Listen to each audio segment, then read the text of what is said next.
but they think I'm the running back guy. Today, who will be the running back guy?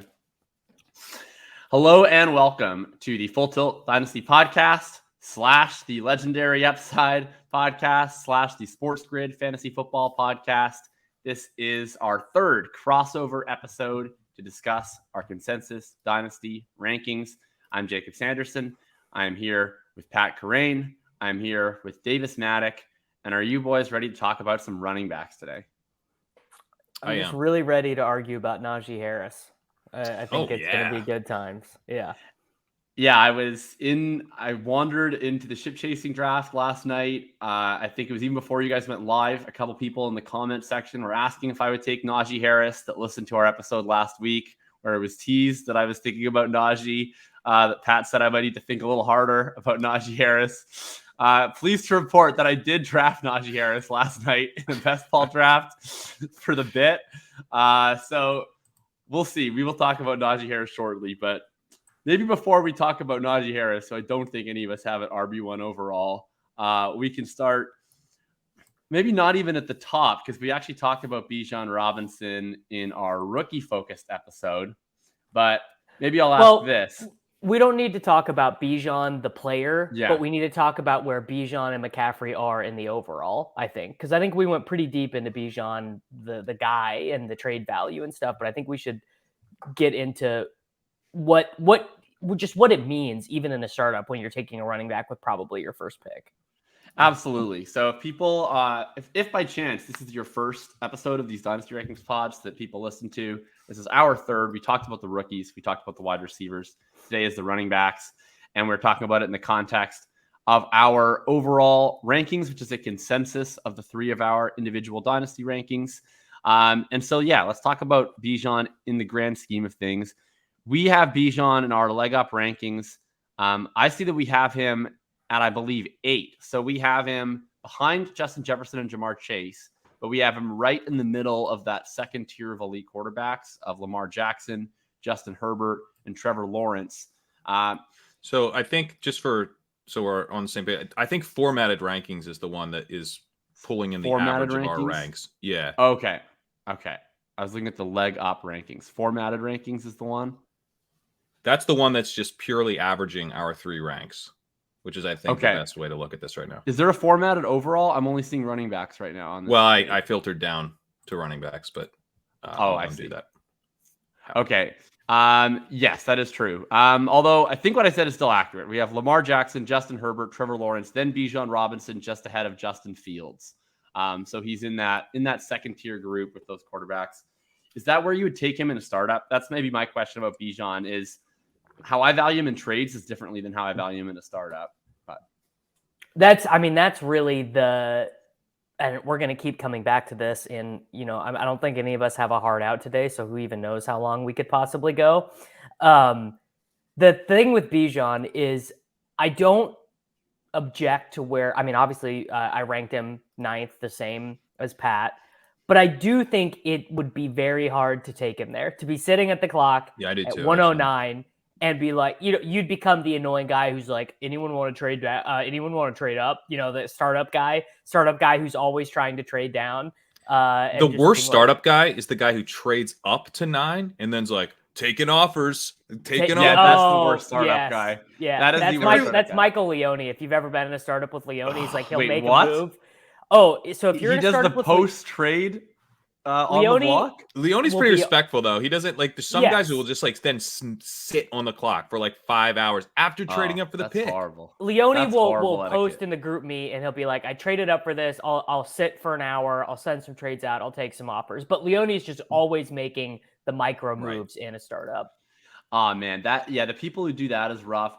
The worst to me, actually, I think this triggers me even more than the people who move up and sit on the clock, is when someone takes a player and then is like, if anybody wants the guy I just took, send your offers. It's like you're saying it's like, I got that guy's worse. That guy's worse. That guy's just funny. Up to take the guy that I just took. It's like, if the clock's moving again, you can send whatever dumb message you want. I hate I'm holding the room hostage until someone pays me more than what I just paid. I would rather be held hostage than give that person the satisfaction of us all being like, Oh, wow. You did get a steal on Bijan. I better load up the truck and send you an offer. It drives me nuts. I get so tilted by it.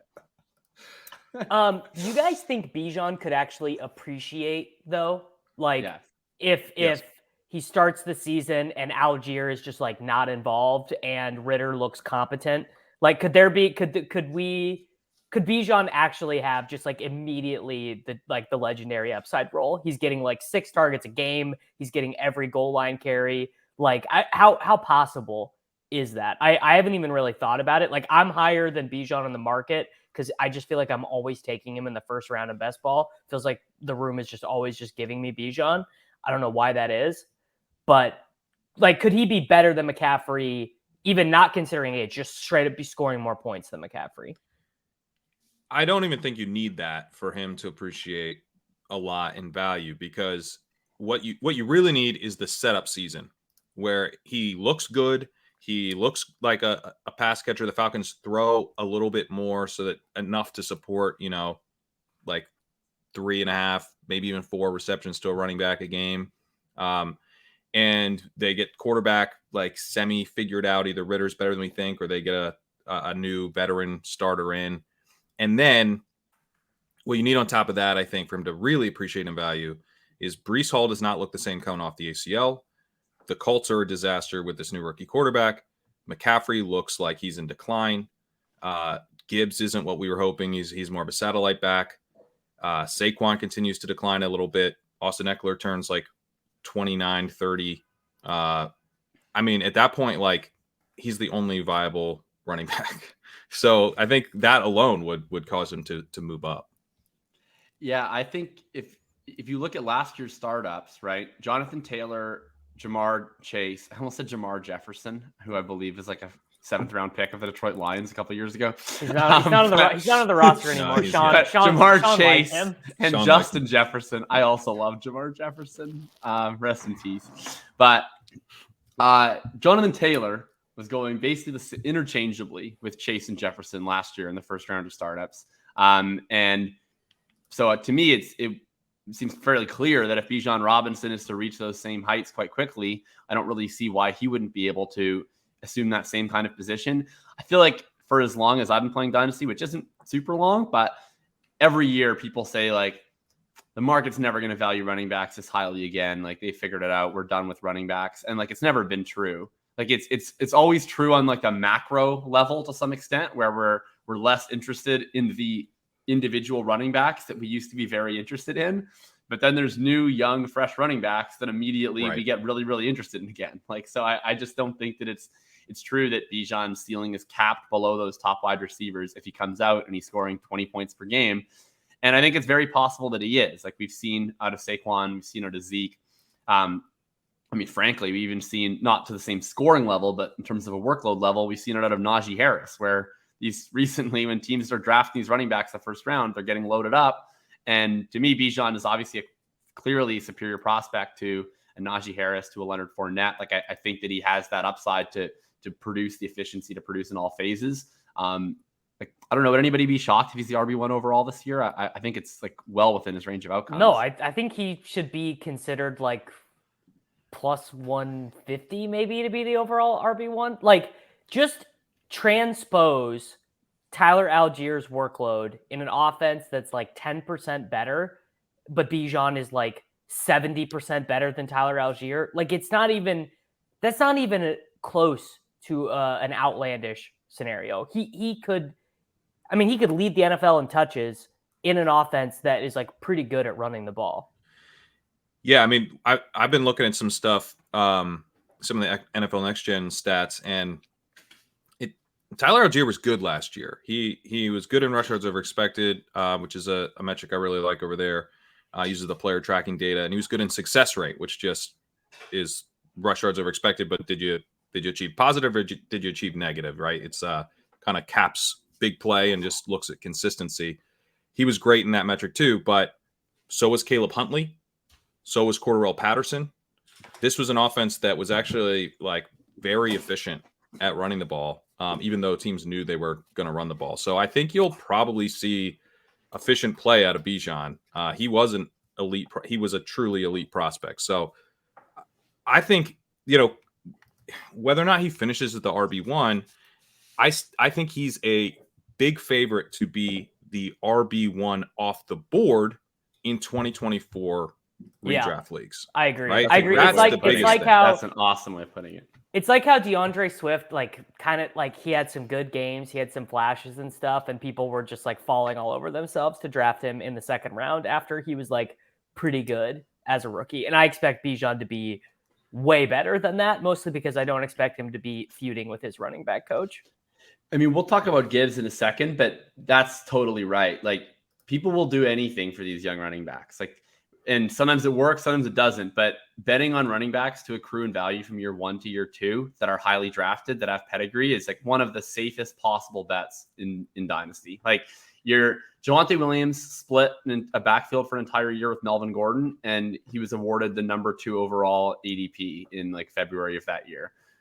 Miles Sanders was an extraordinarily in-demand asset coming off his rookie year. Josh Jacobs was sprinting to the top of the running back ranks off his rookie year, which proved wrong, and then it eventually proved right. But Kerrane Johnson was an extraordinarily in-demand asset off his rookie year. It's just, unless you no offense to Pat, close your ears, but unless you Ronald Jones it as a rookie, you will be beloved by the Dynasty community entering year 2, most likely. Hey, still beloved by some of us. That's true. Maybe this is the question: is how I think all of us clearly have Bijan RB1 overall. I think mostly in a tier of 1, but how, if you had Bijan Robinson and someone was to offer whoever you have at RB2 in your rankings, how much would you need? Would you need a full first round pick? Would you need a first round pick plus? How large is the gap between Bijan and the rest of the pack? It's sort of the issue is if you have Bijan on a team right now, that probably indicates your team was really shitty. You just had the 101. So what is McCaffrey doing for you? Let's say that you traded for Bijan. Actually, I did this. Yeah. So actually, I'm in this scenario. I'm in a league where I traded up. I packaged up this was before the draft, from the 108 to the 101 with Leone. If I could get, so I have Bijan. If someone offered me McCaffrey and then they offered me a wide receiver 3-ish type, a guy who I could, count on points, but he's not a guy who's really gonna appreciate. George Pickens, right? I think that's a good one, right? So they say McCaffrey and Pickens for Bijan. If assuming I'm trying to score points this year and next year, I think that seems right. Give me Bijan. See, I'm taking Bijan there. I think I want. So is that your RB2, Davis McCaffrey? Every time I try to guess these things, I screw up the sheet. So I feel like it's better to ask you directly. So that's your 2. And who's yours, Pat? Brees. I believe I also have Brees, and I also have Taylor ahead of McCaffrey. Is McCaffrey take just based on you're already investing a lot in running backs, so just take the guy who scores the most, Davis? He's going to score so many more points than these other guys over the next 2 seasons, right? I just think that's true. And maybe it's not. Maybe my prior is wrong, and we see McCaffrey slow down. We see him be in the timeshare with Elijah Mitchell, whatever, right? Those things are possible. And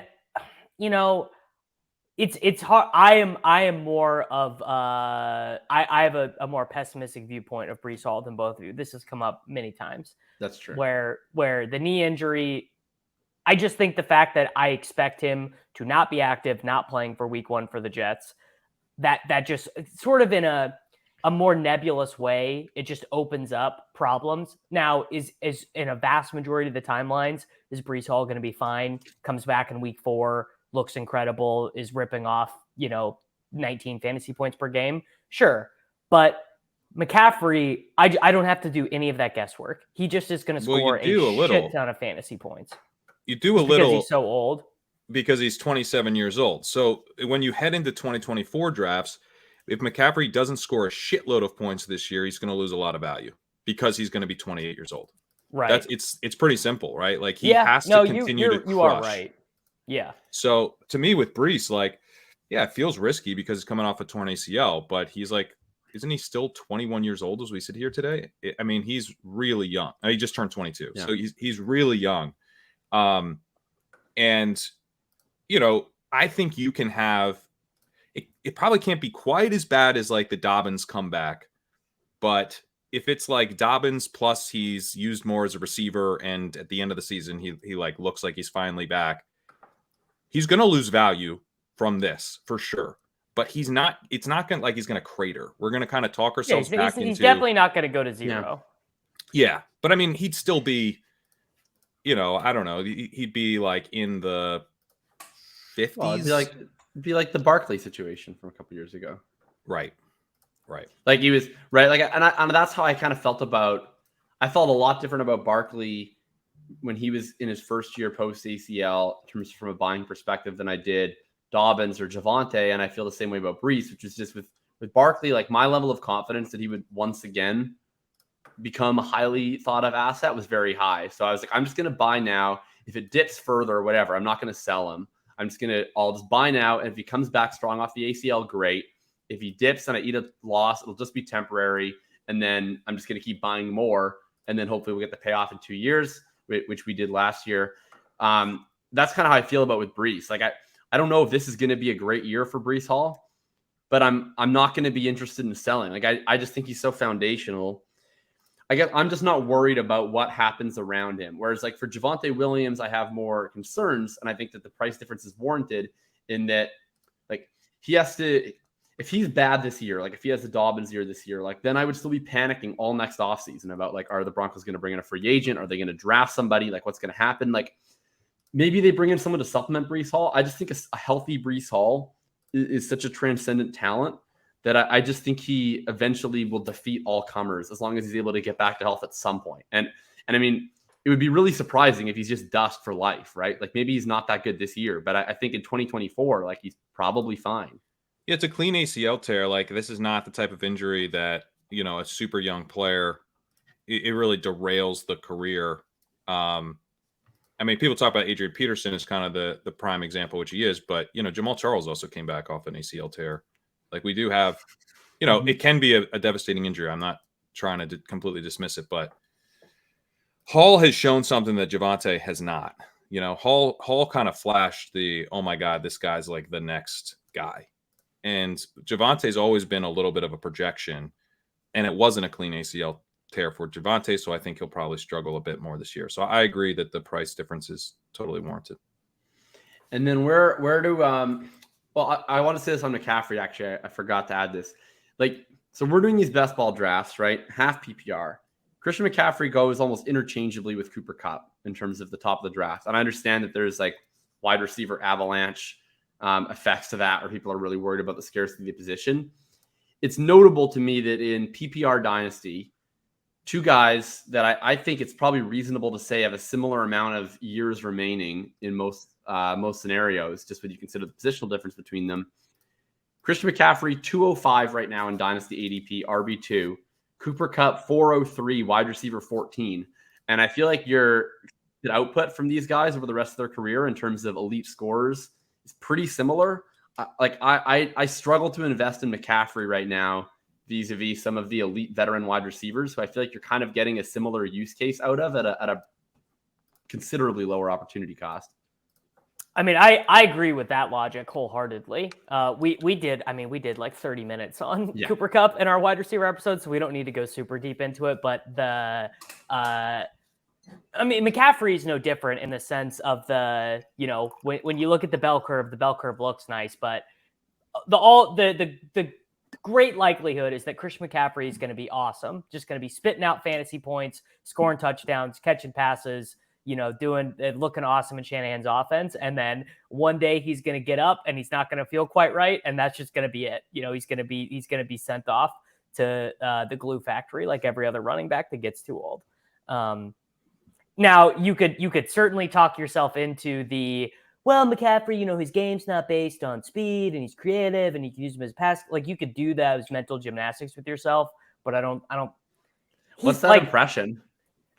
like dynasty guy. Was this dynasty guy? That's dynasty guy who's thinking about. To me, that just kind of sounded like Pete doing a Davis impression. For the audio listeners, Davis put on a red hat for that bit. Yeah. Pete has made this point before, which is that when I'm doing an impression, really what I'm doing is just people doing. I'm doing an impression of you. Of me. Yes. Yeah. So that's what that was. I mean. Okay. Maybe McCaffrey gets 8 extra games once he's out of juice because he can play on third downs or whatever, but it's not materially different than like. I think that's such a silly argument too. Not your argument, but the fake impression of you dynasty guys, straw man argument is that like the whole point of McCaffrey is that he is like scoring way more than everybody else.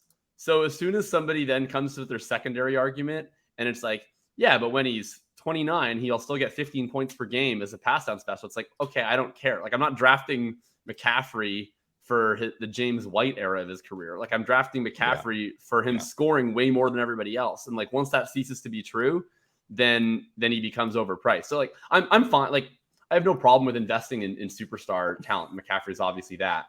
But I always just find that secondary argument about like McCaffrey, and I've seen it with Kamara too, that it's like, it's just less compelling to me because I don't feel like I want to invest in elite veterans for the possibility that they become high-end RB2s. Yeah, I mean, Aaron Jones is past pick 100 in our rankings. And Aaron Jones, like, still has, a little bit left for sure. But he scored a lot of points last year, relatively speaking. Yeah. And he's still great at football. Like, he's still super efficient, awesome player. Yep. But he is not Christian McCaffrey in terms of his workload. And that's how you lose a ton of value. Like if I offered you, a late first on top of Aaron Jones to get Christian McCaffrey, you'd be like, no. You'd be like, dude, get out of here. Go away.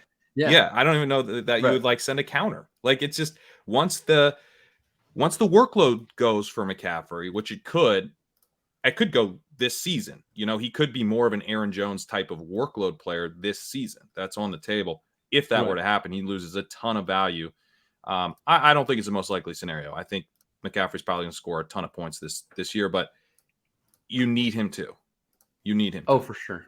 Right. Aaron Jones is a great example. I mean, even at corollary at wide receiver, like you see Hopkins 812, Keenan Allen 906, Tyler Lockett goes in the 11th round. Like the veterans who score starter points are not well received by the dynasty community. Like the only veterans that hold substantial value are the elites. Yes. I'm trying to trade for Lockett in like every league right now. Yeah, like I think he's a great buy.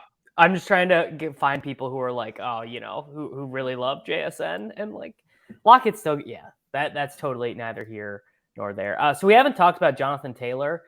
Yeah, let's talk about it. What do we think basically it'll be a 4-year marriage between Jonathan Taylor and Anthony Richardson will look like? Does both the bear and the bull cases do for Jonathan Taylor's? You don't want to let me live in the universe where the Colts don't re-sign him to a $50 million contract. I can't escape to that fantasy land. That's my personal dream as a Colts fan. I've just been dreading this reality. Like as soon as Jonathan Taylor was really, really good, I got really excited for about 2 weeks. And then I was like, oh my God, we're going to give him like $60 million. It's going to be horrible. He's gonna get what Gettleman had set aside for Saquon Barkley. Like whatever Gettleman had earmarked for the Barkley extension, that's what Jonathan Taylor's gonna get. The quick aside here, not that we need more tangents, but I'm gonna do it. Sean Siegel had a piece like dating back pre-Rotoviz. Like this is like he had a site, Always Money in the Banana Stand, or Always what was Money the in the exact? Banana Stand. Yeah. And so he wrote an article, it's like real life football. It was like saying that it's actually better because at the time all these teams are drafting running backs super high in the NFL draft. He was like, it's actually better if you miss completely on the pick because then you don't run the ball a ton and you don't have to pay a running back. Yeah. So hitting on a running back can be now Jonathan Taylor. No, I think you want to hit, but Well, that's the problem. Is like I think I've tweeted this exactly before about Taylor. Is I said like there's no way to win on an early running back selection because like either you CH it and you just like spent high draft capital on a bad player at a position that doesn't really matter, or you hit on it in a massive way and then you wind up shelling out this massive contract, and you end up running the ball too much, and it's like there's no good scenario. It's a lose-lose. But for Dynasty, other than it can work out. You draft them, they're great. They're just ripping off 2,000 yards, and then they suffer a catastrophic, unrecoverable knee injury. Oh my God. And then this is as morbid as your ship chasing opening about the submarine. What happens? I guess like if they Lawrence Maroney it, or Willis McGahee, he was the one who had like the unbelievable knee injury. Then you're that was in college. He came back from that. God, I still remember. I remember you can seeing be that like live. That was nuts. It was nuts. So, but you can just be like, sorry, dude, we can't pick up your 5th-year option. And best we can do is the James Robinson 2 years, $8 million, no dollars guaranteed contract. So you're saying Barkley missed it by a year. If he had tore his ACL like a year later, then the Giants would be in the draft. Well, no, Barkley just ran bad. Barkley just ran bad by Gettleman getting fired. I mean, dude, you know that dude was punching air when he saw that tweet. He was like, the New York John Mara just stole my livelihood. Like my money just got taken out of my great-grandchildren's like for real mouth. Yeah. Yeah. All right. That's about 3 different tangents. Jonathan Taylor's dynasty value. Thoughts? Can I make the bull case? Yeah, let's do it. All right. I mean, he was, because I'm actually the highest on Taylor by one pick. I have him at 17. Jacob has him at 18. Davis at 28. So maybe Davis should make the bear case. Wow. Yeah. The thing with Jonathan Taylor is that like he can be a receiver. He had the same college yards per out run as Saquon Barkley. Now he kind of does it in more of like a Derrick Henry-y way, but he can get upfield quickly. He's not lumbering. He's explosive. So you can use him in the passing game. However, he is ultimately an elite breakaway runner. That's like what he does. And he's shown no real signs of, not being that guy. 2 years ago, he was off the charts. He's still very young. He's 24 years old. He's now entering a situation where the mobile quarterback, and a huge mobile quarterback at that, is going to draw defensive attention. So he should, like many other running backs before him, benefit on the ground from that dynamic. He also has a coach who I think fully understands how to get an efficient running game from a mobile quarterback, given what we just saw at the Eagles. So it plays to his strengths. Is it going to kind of limit his overall profile a bit? Yeah, it's definitely going to limit his receiving, but that's not really why we were drafting Taylor. It's always got to be, the hope is now that he can be more of kind of a Dalvin Cook, where he gets a little bit of usage in the receiving game, but isn't kind of getting there as a receiver. The worry is more that he's like a Nick Chubb or, a Derrick Henry, where it's all rushing work. That's definitely a concern. But I think if you look at, even his numbers from last year, still had a really strong success rate. But if he can get back to the explosive running plays that he had as a total workhorse on the ground, which I think he is a pretty big favorite to be, then I think we'll be able to overlook kind of the receiving red flag. It definitely hurts his ability to like become the RB1 overall in Dynasty, but I think he's got like a potential 2-year run as being like the RB like 2 to 3 mix. Yeah, and I would also add too, I think that there is, maybe it's just a total coincidence, but I think that there's been a idea that we just kind of talked about with McCaffrey, that like the receiving running backs are the running backs that age the best. And tell that to Derrick Henry, bro. That's what I'm saying. Like, I think it's like, that seems to be like the public sentiment. And I'm not going to say that it actually is the opposite in a predictable way, but that definitely hasn't been true. Like, Nick Chubb seems to be aging phenomenally, and Derrick Henry has aged incredibly. Adrian Peterson, and Nick Chubb had a terrible knee injury in college and is still aging really well.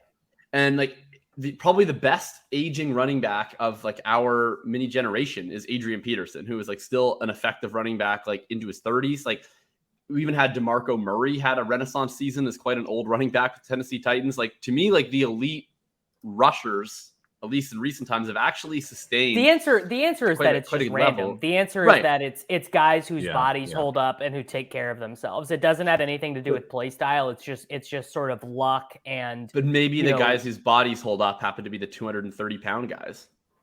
That's a good point. I mean, that's a good point. My critique of Kerrane's argument would be that the two guys he just brought up to give a profile of this working out is Miles Sanders and Dalvin Cook, who at no point I've never been excited to own either of those guys.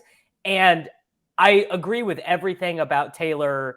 Breakaway runs. I think we sort of lost sight with this because the Colts were just a fucking tire fire to watch last year. He is like a singular talent. It's not in the same way that, Jamal Charles or Christian McCaffrey or these guys is, but he is like an incredible player. The concern you would have would basically be, one, how many touchdowns does he lose with Anthony Richardson? And the real bear case would be Anthony Richardson is dog shit, and he just continues to play for these dog shit teams that don't score any points and give him fewer opportunities. They got to ban the tush push because that's probably coming to Indy too. Well, I think it's still right. Like Steichen comes over from Philly, right? Like they're probably. Oh my God, shit. I hadn't even put that together yet. This could be a disaster. That could be so bad for Jonathan Taylor if Anthony Richardson is scoring every 2-yard touchdown. Because I don't see why they wouldn't do that, right? Like, I mean, he was the play caller for Philly. Yes. For all we know, he came up with the idea. They now have a very large quarterback. Like, I got to think that he's getting a lot of 1-yard tush push sneaks, which is like an immediate term problem. Oh, he was with the Chargers for a long time before, so I'm gonna guess he didn't come up with the idea. Well, actually, Rivers was so good. Rivers was so good at the 1-yard quarterback sneaks. You guys, he was really, really good at that. He was Brady-esque at the quarterback sneak. Damn. Maybe I also have a ton of Anthony Richardson in various formats. So this there you go. I'm maintaining. It'll be a win-win for you. Let me defend Dalvin Cook slightly here. The reason I brought him up, he did have 24 PPR points per game in 2020, and he did so with just over 3 receptions per game. Because he just scored a bazillion long touchdowns that year, right? Exactly. Yeah, he had 16 touchdowns on the ground, only 1 through the air. Almost 1,600 rushing yards, averaged 5 yards a carry. I mean, it is much more rare that we see kind of the legendary running back season from a guy who isn't a strong receiver these days, but it can happen in the modern NFL. Dalvin Cook would probably be your prototype for Jonathan Taylor, the hope that, he's still catching like 3 balls a game. He's not going to get to 5. It's never going to happen. But he doesn't necessarily just have to be like Nick Chubb, where he's catching like less than 2. Well, and allow me to defend Derrick Henry, who Derrick Henry has 4 consecutive seasons above 19 PPR points per game. Like, that's maybe not legendary upside, but it's pretty damn good. Like, Derrick Henry has been a highly effective fantasy running back while catching 2 years ago, a lot of balls. He was about to shove it down my throat 2 years ago because he would have had a legendary season if he hadn't gotten hurt. I think he was absolutely crushing in PPR. I mean, he had 23.4 points per game in PPR. As a 2-down running back, he only had 18 receptions in 8 games. And here's my further to that is that he was a top 3 running back for 2 consecutive seasons between 2020 and 2021. And Ryan Tannehill scored 14 rushing touchdowns during that period of time. Like, so he was doing that despite Ryan Tannehill taking a lot of goal line work. Obviously wasn't scrambling as much between the 20s.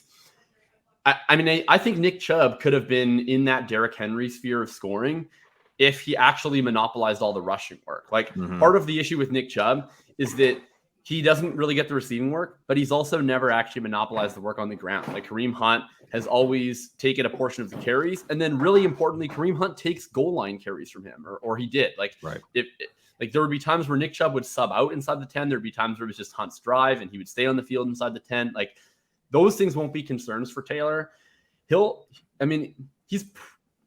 I think he would be my bet to lead the NFL in snap share this year among all running backs. Like, their backfield depth chart behind him, despite Taylor coming off an injury, their projected RB2 is Zach Moss, who is certainly not a threat on passing downs.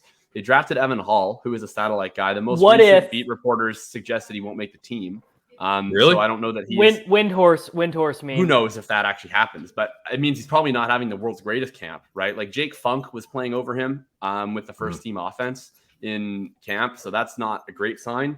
Like I just think Taylor is probably playing every 2-minute drill. I think he's playing a lot of third downs, and he's certainly playing every single goal line series. Does Jim Irsay have Ezekiel Elliott's phone number? No, I don't think that Ezekiel Elliott's coming to the Indianapolis Colts.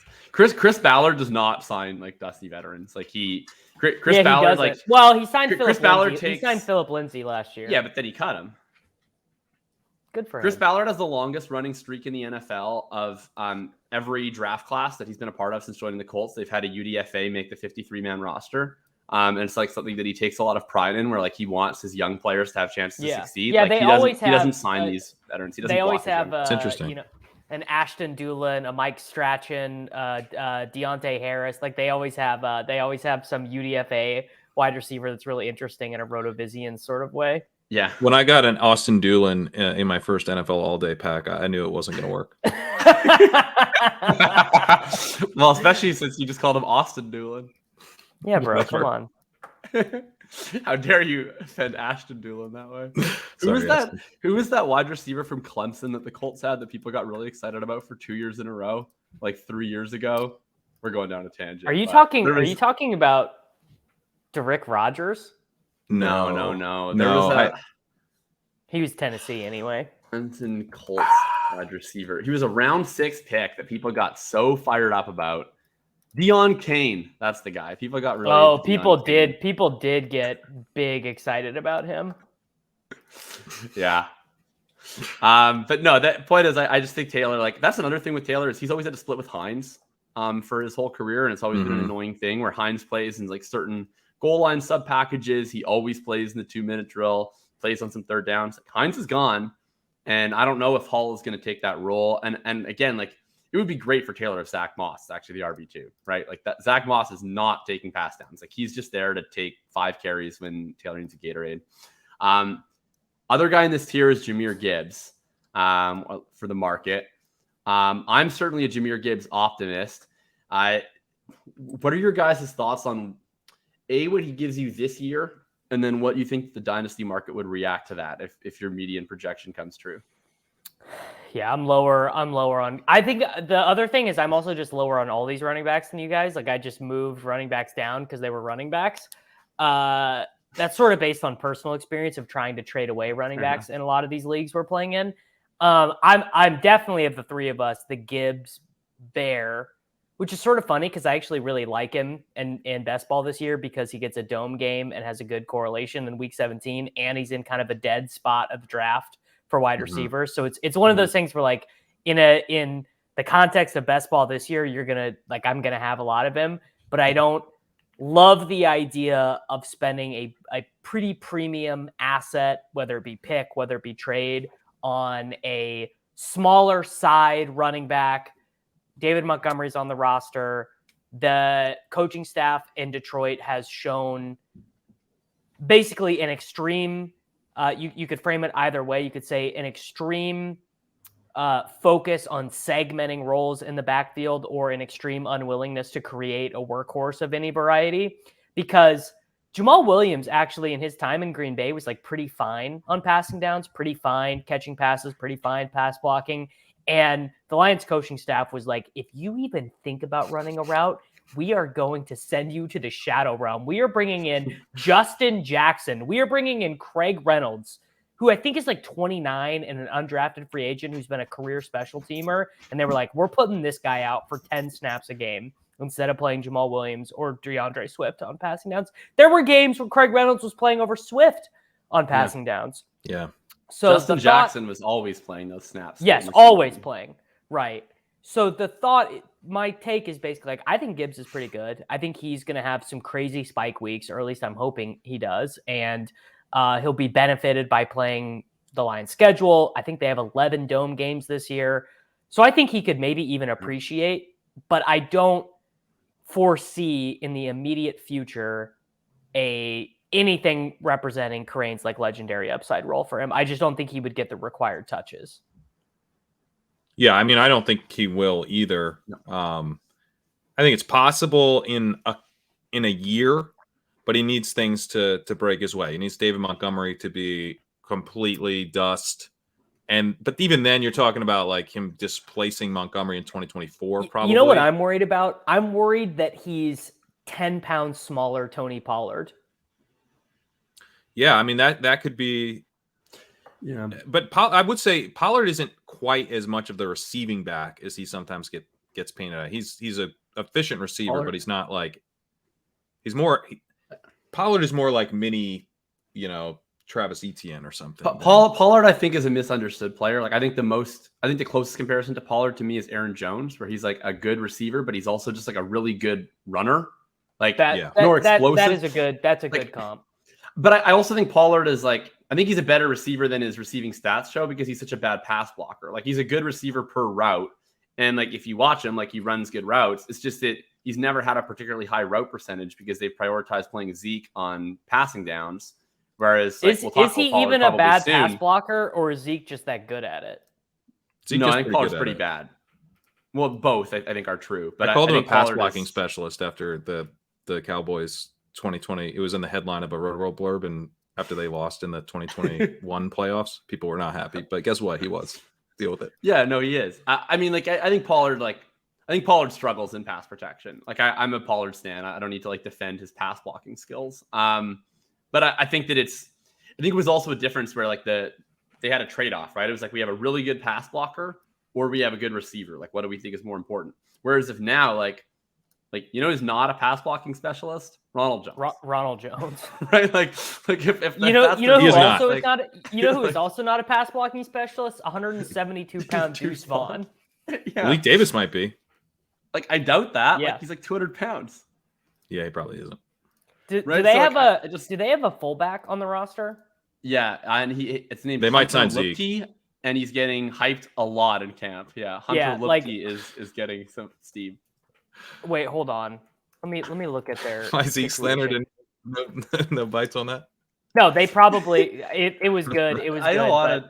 Yeah, no, I have to stop. I have to stop entertaining this because I'm so all in on Pollard. Like I can't entertain. Yeah, Zeke returning. But I think it's fine. Like I guess we've transitioned from Jahmyr Gibbs, but into Tony Pollard. But I think that Pollard's price now, like in best ball and in dynasty, honestly, but like especially in best ball, and frankly, if you're drafting him in dynasty, you're drafting him based on what he's going to do this year. So I think that they're pretty intertwined. Like I think price currently is totally fine if Zeke signs with the Cowboys. And I'm curious, like I agree. Where does Pollard end up if they just don't sign anyone? Because why isn't he a first round pick? Like that's the thing, is if no one gets signed, the market has been wrong all offseason. He should go where Bijan goes. Maybe you could argue ahead. Because the way I've been playing it with Pollard is like I'm drafting him in every standalone tournament that I do. I'm drafting him well over 30%. Because I don't have to worry about the closing line value, and I just think this price is fine, even if Zeke signs. And then in Best Ball Mania, I'm trying to keep it around like 15 or so, because I get that his ADP probably goes down if they sign somebody. But like if they just don't sign anyone, I feel like he ends the year at the 1-2 turn. Like he's just like, yeah. I mean, he was RB7 last year, and he was the 16th highest scoring non-quarterback with Zeke on the roster. And with Pollard not actually being the lead back to the second half of the year, now Zeke's not on the roster. He's being drafted as the RB7 and the 21st highest non-quarterback. I think that the issue you have with Pollard, to some extent, is that the Cowboys are probably going to score less points. I mean, McCarthy's just stated that as a goal that they're going to score less he's literally said less of that. We Kellen Moore. Yeah. Get the fuck out, bro. But does that hurt Pollard? Like, doesn't that just mean that he's gonna be Pollard? No. I think that in a very perverse way, sort of in actually a Bijan Falcons way, where just if they're building the whole ship out of 3 yards and a cloud of dust plays or whatever, like it's bad. It's really bad for CD. It's really bad for Cooks and Gallup. Like there's no extra meat left on the bone for those guys. But it whatever they lose in efficiency and touchdown opportunities, he might just gain by raw touches. I think that's a floor argument, though. And I certainly would prefer an explosive offense where he can get there on explosive plays and touch the ball less, right? I mean, this is like one of the things that, we tend to disagree with the market on sometimes with running backs. Is like, I don't really want the guy to have to take on as many touches as humanly possible because that's how injuries occur.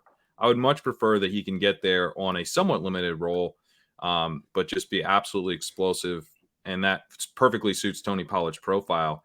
But if they're scoring a lot less points, then, it could hurt. And they're going to run a lot fewer plays. So yes, that is the big issue. True. So I think there's the other thing with Pollard in best ball specifically is that in these drafts, I'm at like 15% since the NFL draft, and I was at like 30% pre-NFL draft. So largely I agree, but you do have this issue of like, if I take Pollard in the second, am I then taking another running back in the third, which I probably am because that's where the value is there. And then I don't necessarily I'm kind of putting myself at the mercy of this room. Are they going to bury me? You have to take Detroit Lions, Kadarius Toney on Pollard teams just to give you like a lot of the time. I refuse. I only ever take Jameson Williams when I already have two guys from that game. I just don't take Jameson Williams in best ball tournaments. Are we out on Jameson Williams? I'm pretty close to just being. I just don't understand the point of taking a player that This is now a best ball podcast, I suppose. With one NFL, I just don't know why I would take a player that is probably bad that is also going to miss 6 games. Like I don't know. It just seems like such a thin play to me. But they hit it. That one reception was really good last year. Let me make 2 points here back on the running backs we're talking about. Thank you. First on Pollard. I do think so. I'm not the lowest on Pollard. I'm tied with Jacob, I think, and we don't have a ton of a huge disparity here. No, I'm tied with Davis. We both have him at 50. Jacob, you're the highest. I'm not the highest. I'd be sad. Okay, yeah, of course I'm the highest.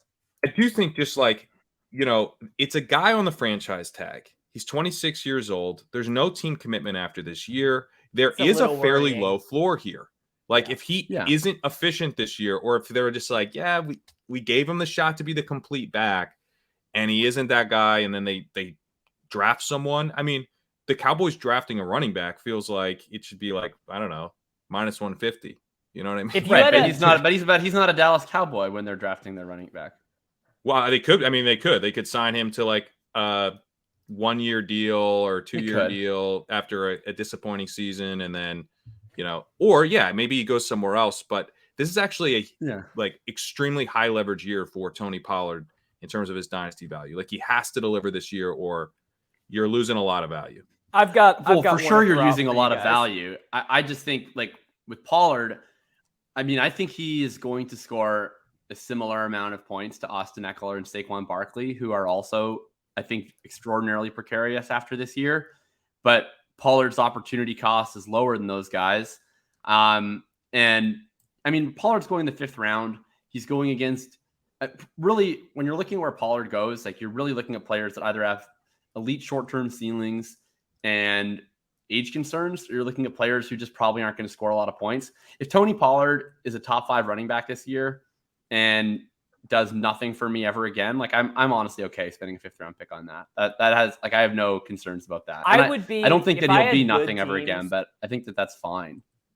If I had good teams, I would be trading 2024 late first for him. I think if I had a team we talked about this with Devontae Adams last week. If I had a team that was a 3 or a 4 seed, and I really wanted to supercharge its ceiling, and I had good wide receivers.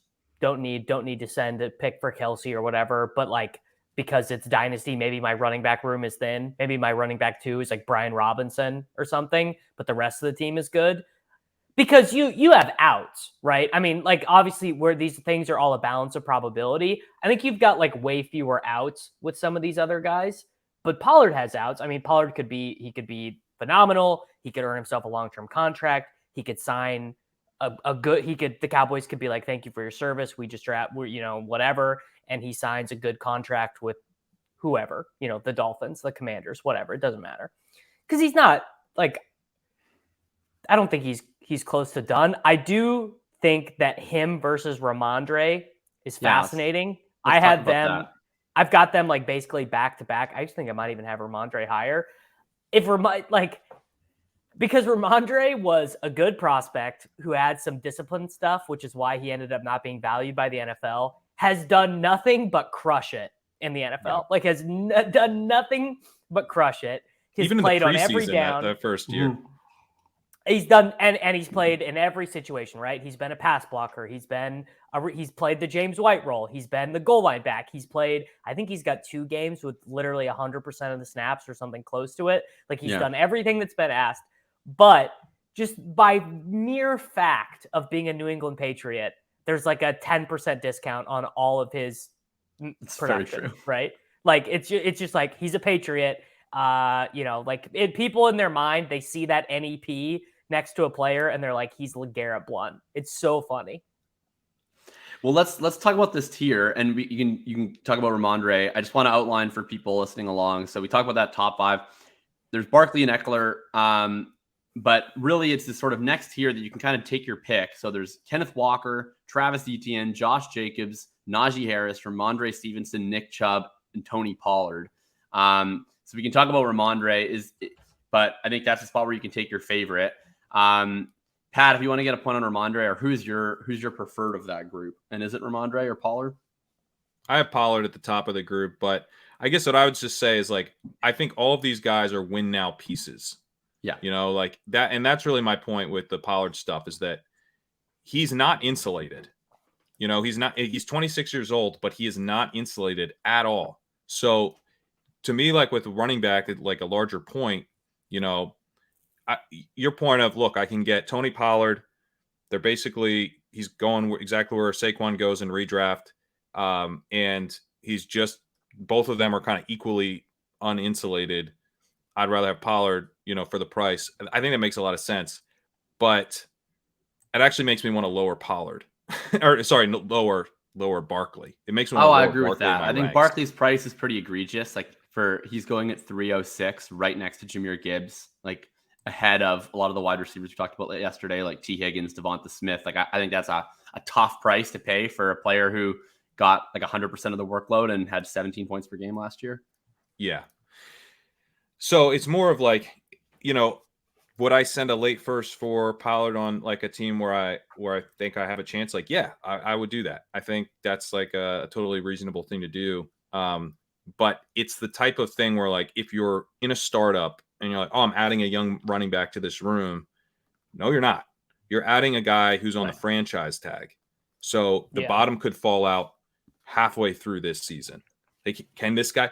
One thing I like to think through, and this is especially important at running back, where the value is really, really dependent on current performance. Can this guy sustain a major injury and still have value? And most of these guys cannot. Ramondre probably can, right? Like, I actually think maybe like Ramondre and Etienne probably can sustain a major injury because they'll come back on a rookie deal, right? They'll come back to the same team on a rookie deal, which is helpful for their value in 2024 off the major injury. But some collegiate lacrosse player would have already replaced Ramondre for the Patriots is the issue. I think Etienne and Ramondre have a chance. They won't hold their. Right, I think they have a chance. I think they have a chance to recover their value. Right, that's better. But they're gonna nosedive. They're not gonna crater. Whereas like Pollard, we sometimes forget like just how many guys like are like wiped from our brains. In Dynasty, that's like one of the tricks is that you forget like. Like Isaiah Crowell was like highly thought of, and then he like tore his Achilles and like never played again. Like, dude, are we gonna start playing Name That Guy?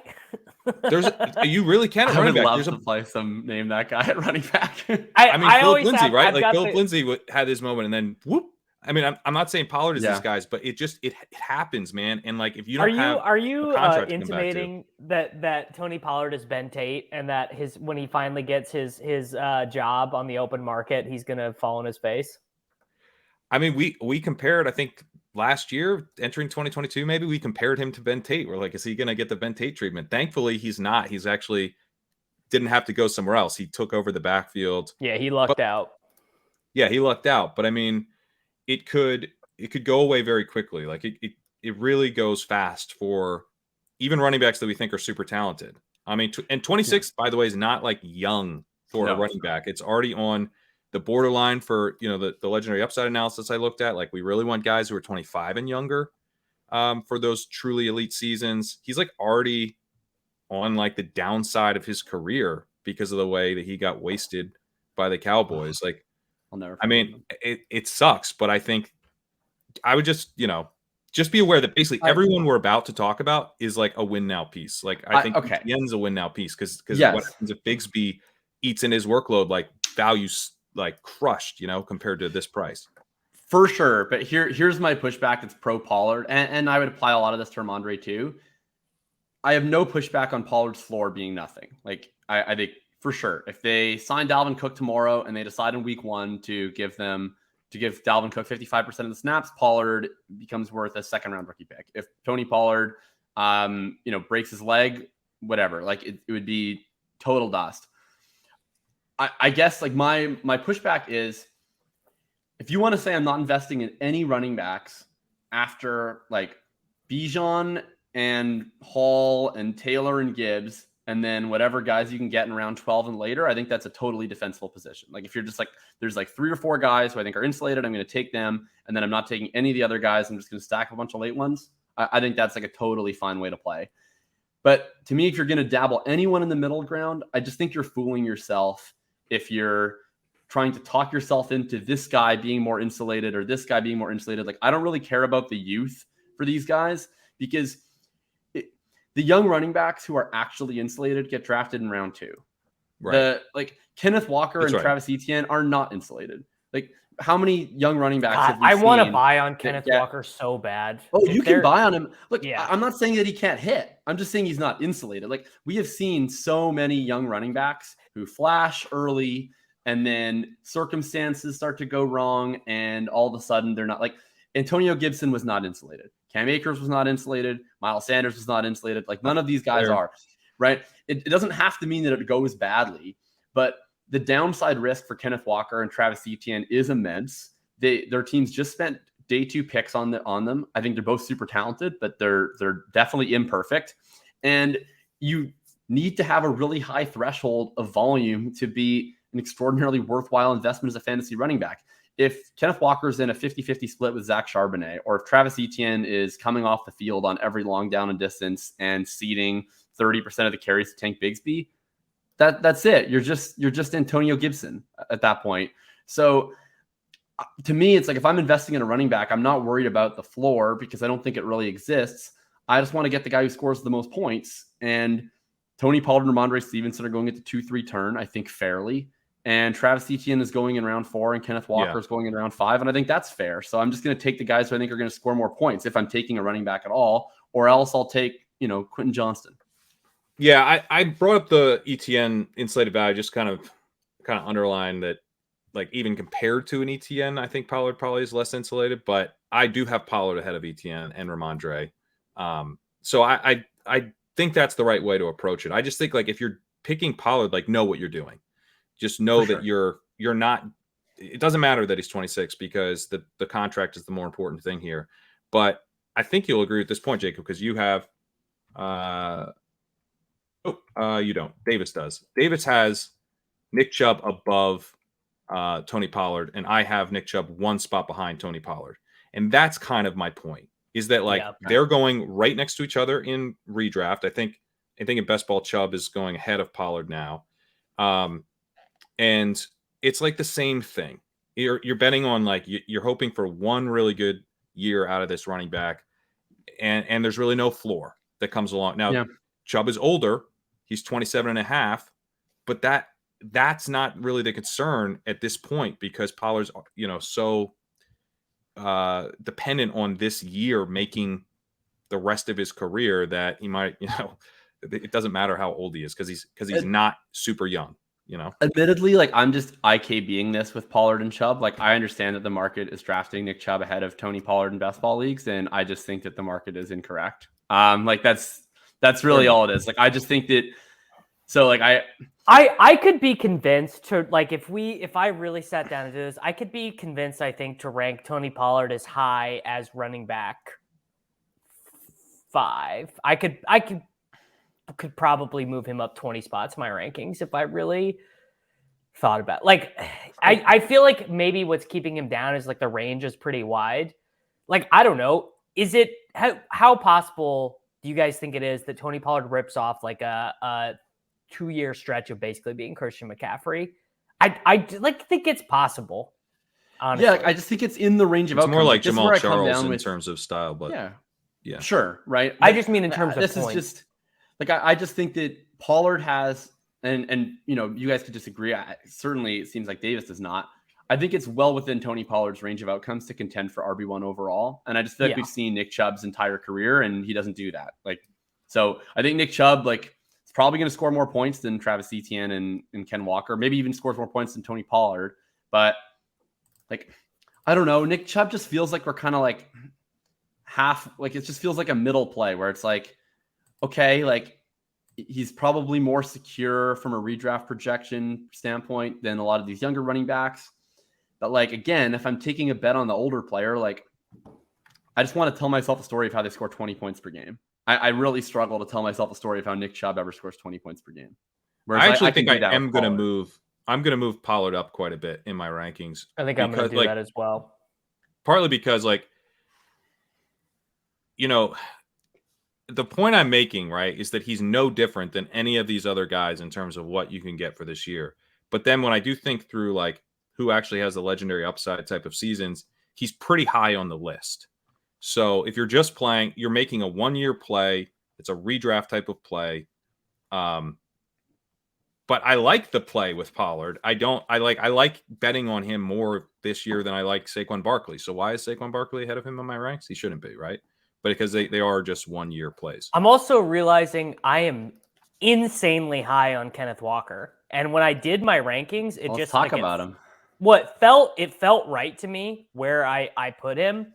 Because like I do like him more than Jahmyr Gibbs. Like he's got a profile I'm interested in buying, which is like he's got that insane sort of not the same style. He doesn't accomplish it in the same way, but that Jamal Charles thing where it looks like the play is completely dead, and then all of a sudden he's just like you blink your eyes and he's in the end zone. I also really liked him as a prospect. Like that was a prospect profile I was pretty interested in. The big question we had for him as a rookie was like, would he be able to provide anything in the passing game? I mean, 35 targets, that would be, I believe, the third highest of Derrick Henry's career, maybe even the second highest. He did that as a 22-year-old rookie in like a horrendous yards per route run for what it's worth. But well, okay. So that is the subtext of everything I'm saying, which is what am I not saying? Which is that his raw numbers look pretty good, but if you break it down by per touch, he looks like Dearness Johnson, right? Horrible success rate, horrible yards per route run, not even a particularly good yards per target. It's really it's just a lot of touchdowns, right? It's a lot of touchdowns. And my supposition would be that as a player who, was in a weird environment in college, right? So he was one of these guys who took advantage of the transfer things. Yeah. His final season at Michigan State, the entire offense was built out of just giving him the ball in 8-man boxes and letting him go. My guess would be it's easier to teach a guy some of the intricacies of the position, helping him improve in pass running and stuff like that, than it is to teach someone to score 80-yard touchdowns. Now, all of that being said, I'm probably just wrong, and I need to move him down probably about 10 spots in the overall, just because Charbonnet could just be a literal permanent thorn in his side. Yeah. I think they're probably, maybe not that into teaching in Seattle because they just drafted Zach Charbonnet. Yeah. Right. So they're like, instead of teaching this guy how to do all this intricate stuff, let's just draft a guy who's like very solid at that. Let's draft our next Chris Carson. Best case scenario for Kenneth Walker probably is he becomes Nick Chubb to Zach Charbonnet's Kareem Hunt. Yeah. Yeah. Which is, I think, totally plausible. Like, I don't know. I don't want to like litigate the Kenneth Walker talent debate because I think that both sides are correct. I think that. We can litigate a little bit. Like I guess I'm just tired of litigating the Kenneth Walker talent debate because, like, I don't know. I've been doing this like since he came out as a rookie. Like I was not a big fan of him as a prospect, and like I guess I feel as though like I got the evaluation of Kenneth Walker mostly right, which was that I thought he was like an excellent tackle breaker, was very explosive, was not quite as complete as a runner as people thought, and sucks the pass catcher. And then I've he like caught 6 balls in London one time, and everybody was like, "You told me he didn't have hands." And it like, still aggravated me clearly.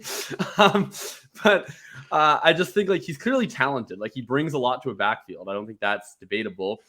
I guess the question is like, if he's going to produce enough value to pay off what is currently a ADP in the 4th round of dynasty drafts, he either needs to get every single carry, including every single goal line carry, or he needs to get a decent portion of the pass down work. And I don't know that his profile said that he should get either of those. And then drafting Zach Charbonnet says that he probably won't get either of those. And for that reason, I'm out. Like that's sort of where I'm at with it. I think his price is ridiculous. So I have him at 61 in our rankings. Davis has him at 30. So we have a real. I'm gonna move him. Smokes. I'm too 30. High, but I'm at 55. I will. I'm within range of you, Pat. I'm still gonna be much higher on him than fair. You guys. I'm gonna move him down. I'm gonna move him down some, but I'm not gonna move him down in line with you guys. I still just think. You're also a lot higher than us on ETN, which is, I think, in some ways a similar bet to Kenneth Walker. So. Yeah, it's that. I think ETN might be like a lot more talented than Kenneth Walker. I agree with that. In theory, ETN is like the ultimate in theory guy. Like if he could learn to catch, passes and stuff. But like, so for example, he just does it with his chest. ETN is the world's most misunderstood running back. Like every single person who has commented on Travis Etienne has been like wrong about Travis Etienne in some respect to this point in his career. Like, it's because everyone remembers him like catching swing passes 6 years ago from Trevor Lawrence when they were in college together, and that's just like isn't he Dalvin Cook? Isn't he just Dalvin Cook? Yeah. Yeah, like it's just right. I think that's mostly right. It's weird because like the data people were like he's a complete workhorse, and then there was like a film component that really didn't like him, that thought he was like not as good of a pass catcher, but it was always kind of assumed that he was like not a very consistent or a good rusher. And he's really like the film people have been like pretty right about the pass catching. Like he's clearly not like a dynamic pass catching threat. He's more of a swing pass, screen pass, hope he doesn't drop it guy. But like the idea of him as a rusher is dead wrong. Like he's actually a super consistent runner. He's like a really good runner. He's a good high volume runner. He's efficient. He's efficient carry to carry. He's an efficient breakaway guy. So yeah, it's strange. He's an extraordinarily underrated rusher, I think. And it's weird that people say that Tank Bigsby's a better runner than him. He's super not. And this is the thing about, with Kenneth Walker, why I wanted to litigate it a little bit, because you mentioned the Nick Chubb, Kareem Hunt thing. And in terms of a stylistic, or workload split, I think that's a pretty good comp. But when Nick Chubb gets brought up, he's kind of the molds that we're talking about with ETN, a bigger version and a better version. But he is highly consistent. His success rate is awesome, Nick Chubb. And he's also just crushing it with breakaway runs. He's like the best pure runner in the game, right? I think that doesn't get said constantly for no reason. Walker is not at all consistent. His success rate was terrible last year. Dalvin Cook had the worst success rate in the league among running backs with 200 plus carries. According to NFL Next Gen, Ezekiel Elliott was second worst. Kenneth Walker, third worst. So I think he's like extremely susceptible to another running back coming in and stealing the types of carries where you want someone to do the right thing, which are goal line carries, right? Like you want a guy to hit the right hole, especially near the goal line. Who cares? This guy could rip off a 30-yard run. Well, we're on the 5. So we just want the guy to hit the hole and pick up the yards that are blocked and get us down to the 1 and hopefully in the end zone, right? So they drafted Zach Charbonnet with a 2nd-round pick. That's like who he is. He's a big battering ram. Like that's a problem. Also, he's a better pass catcher, better yards per out run in college. I can't figure out if Charbonnet ever played linebacker to figure out if that's why Kerrane liked him so much. He might have, dude. I bet he played high school linebacker. Like he was like a top recruit coming out of high school. He was a running back because he was like really heralded when he went to Michigan, and then Harbaugh buried him. I'm googling Zach Charbonnet linebacker. Are you a Devy guy? Do you play Devy, Jacob? Yeah. And Campus to Canton.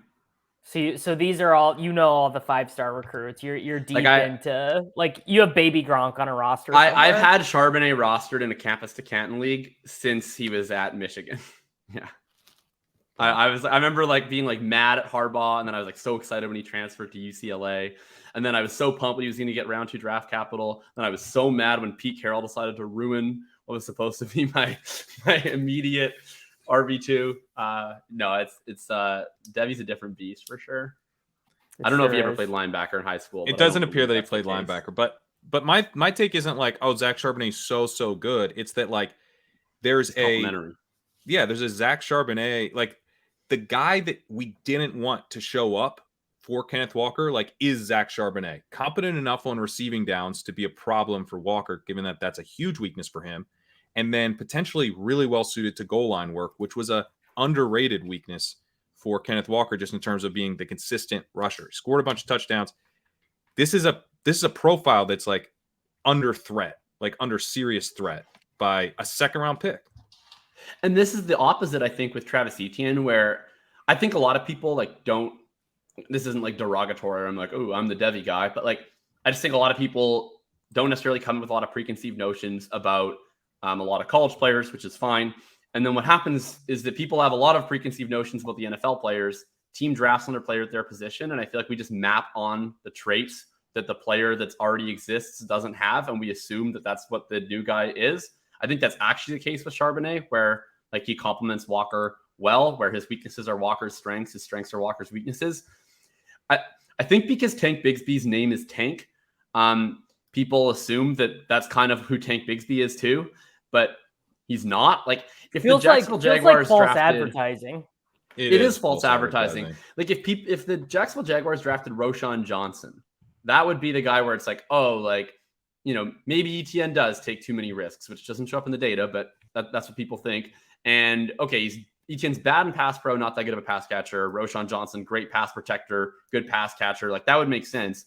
Tank Bigsby is like the diet Travis Etienne profile. Like his weaknesses in college are he takes too many risks and he has like a lot of receptions, but isn't actually that natural or efficient of a pass catcher. And then his pluses is like he's like pretty good in the open field and he's like a sufficient athlete. Like I just think that that's more like a complementary backfield. I think they probably like what Travis Etienne gave them. They probably don't want to give him 350 carries, but Tank kind of comes in, does the same stuff, so they can just run the same formation the whole game. I like Etienne better than Walker, but at the same time, like I also think Etienne's path to legendary upside is narrow. Like I think it is a tight one. He would really have to, but I mean, both of these guys, I think, are drawing thin there. They would both really have to expand parts of their game that they have not expanded to this point. Yeah.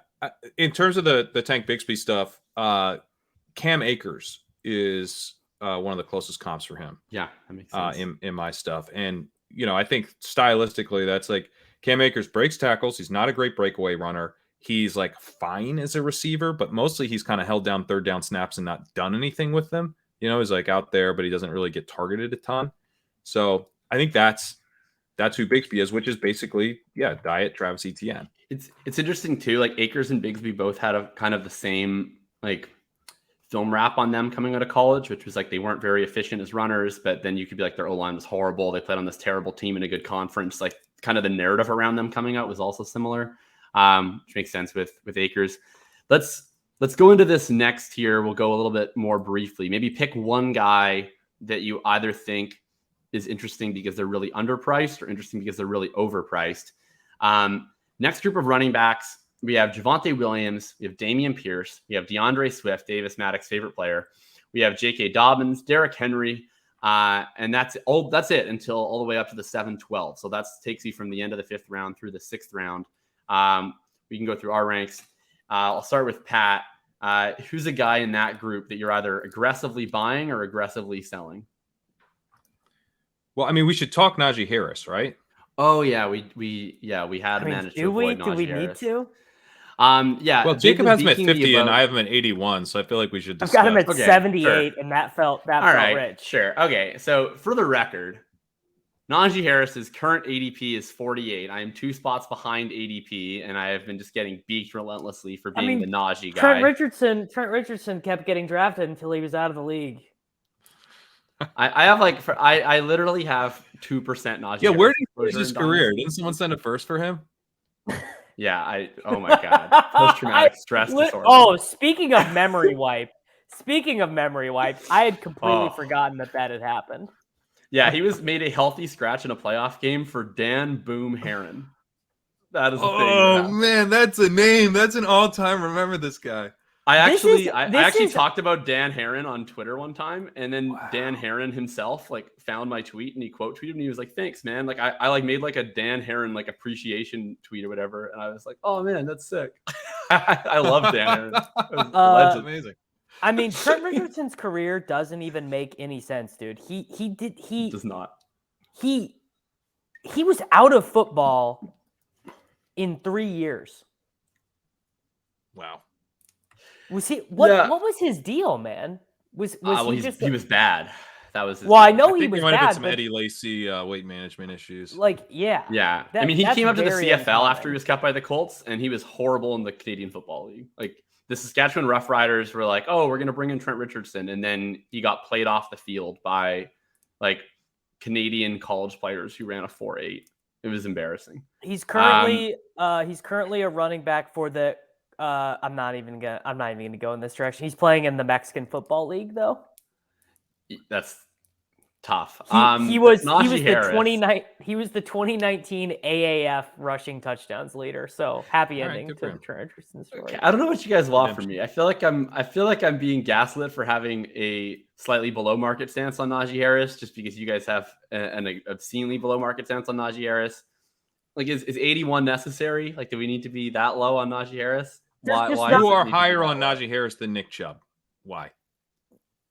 Najee Harris is younger, has more insulated value, has a very he has no insulated value. He has no insulated value because with this.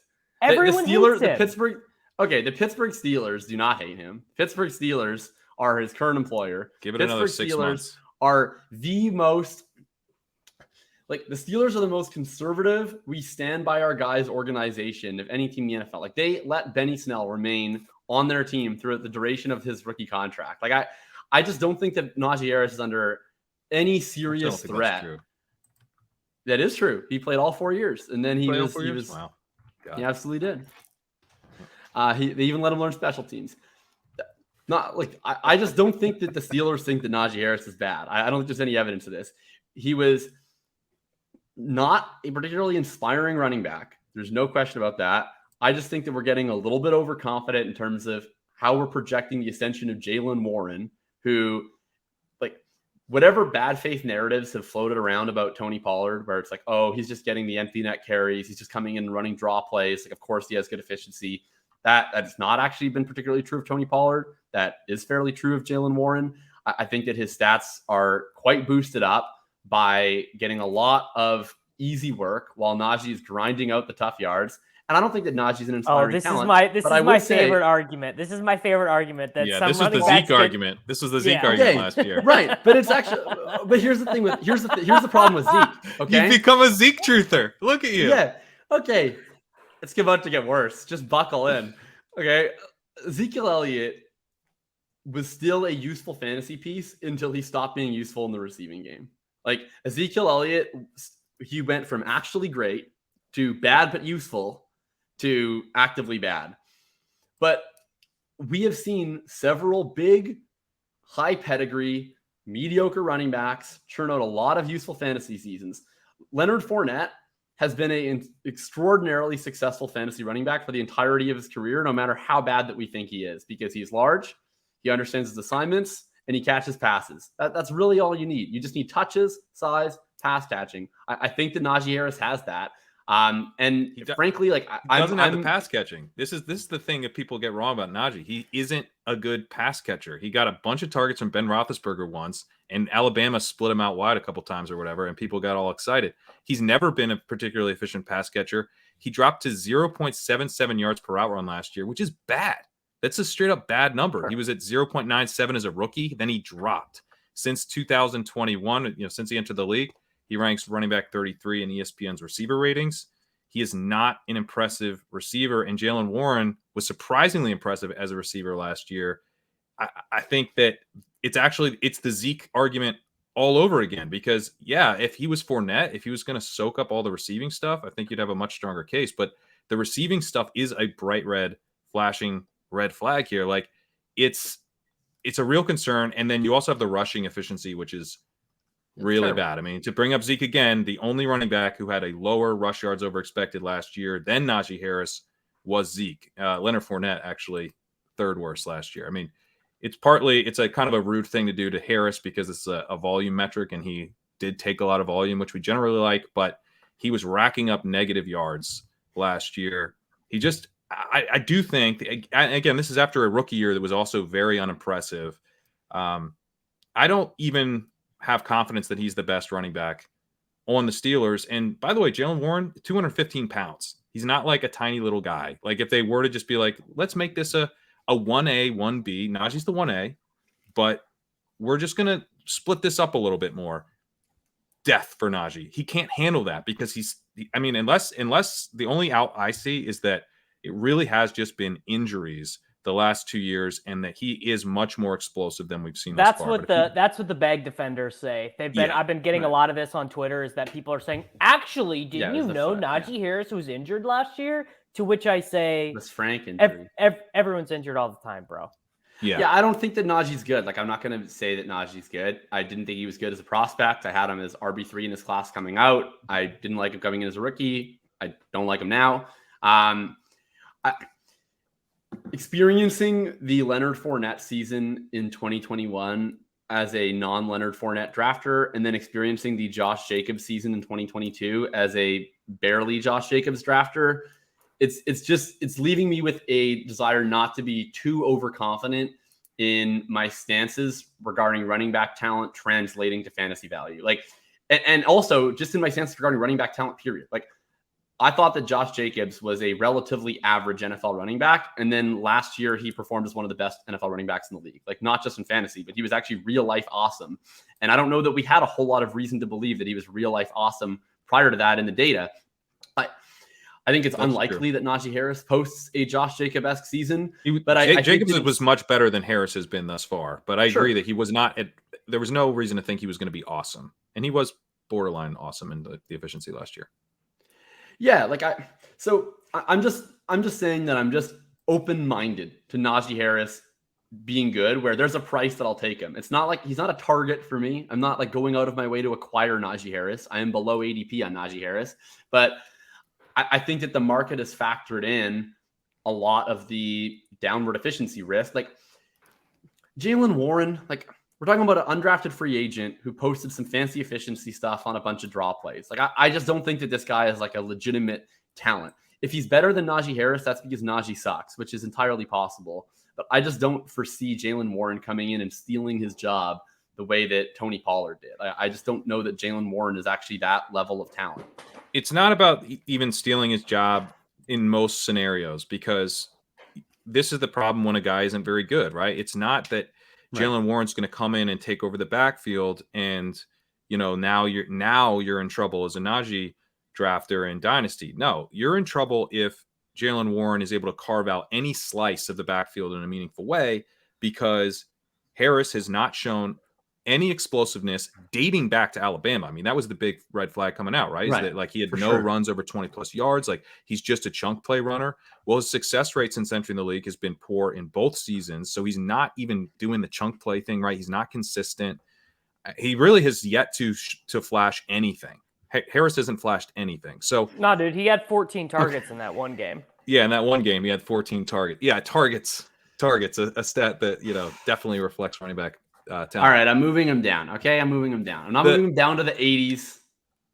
But you don't have to move him to 80s. But I do want to, let me defend Jaylen Warren a tad bit here, which to the rushing efficiency, all I'll say is that he's bigger than you probably think, right? He seems like in your head he's 205, but he's 215. So the rushing, he was a real workhorse his final season at Oklahoma State. Yeah, so he could be like more of a problem for Harris than just a satellite back. But even as like a satellite back, undrafted free agent, this could be just like a flash in the pan type of thing. But in ESPN's receiver ratings, he was tied with Austin Eckler for second behind Christian McCaffrey. He really impressed as a receiver, as a rookie. He also had 1.24 yards per route run. That's probably closer to like a true reflection of his talent level, which is like a solid number, but not a great number. But again, Najee was horrendous last year at 0.77, 1.24. Good showing.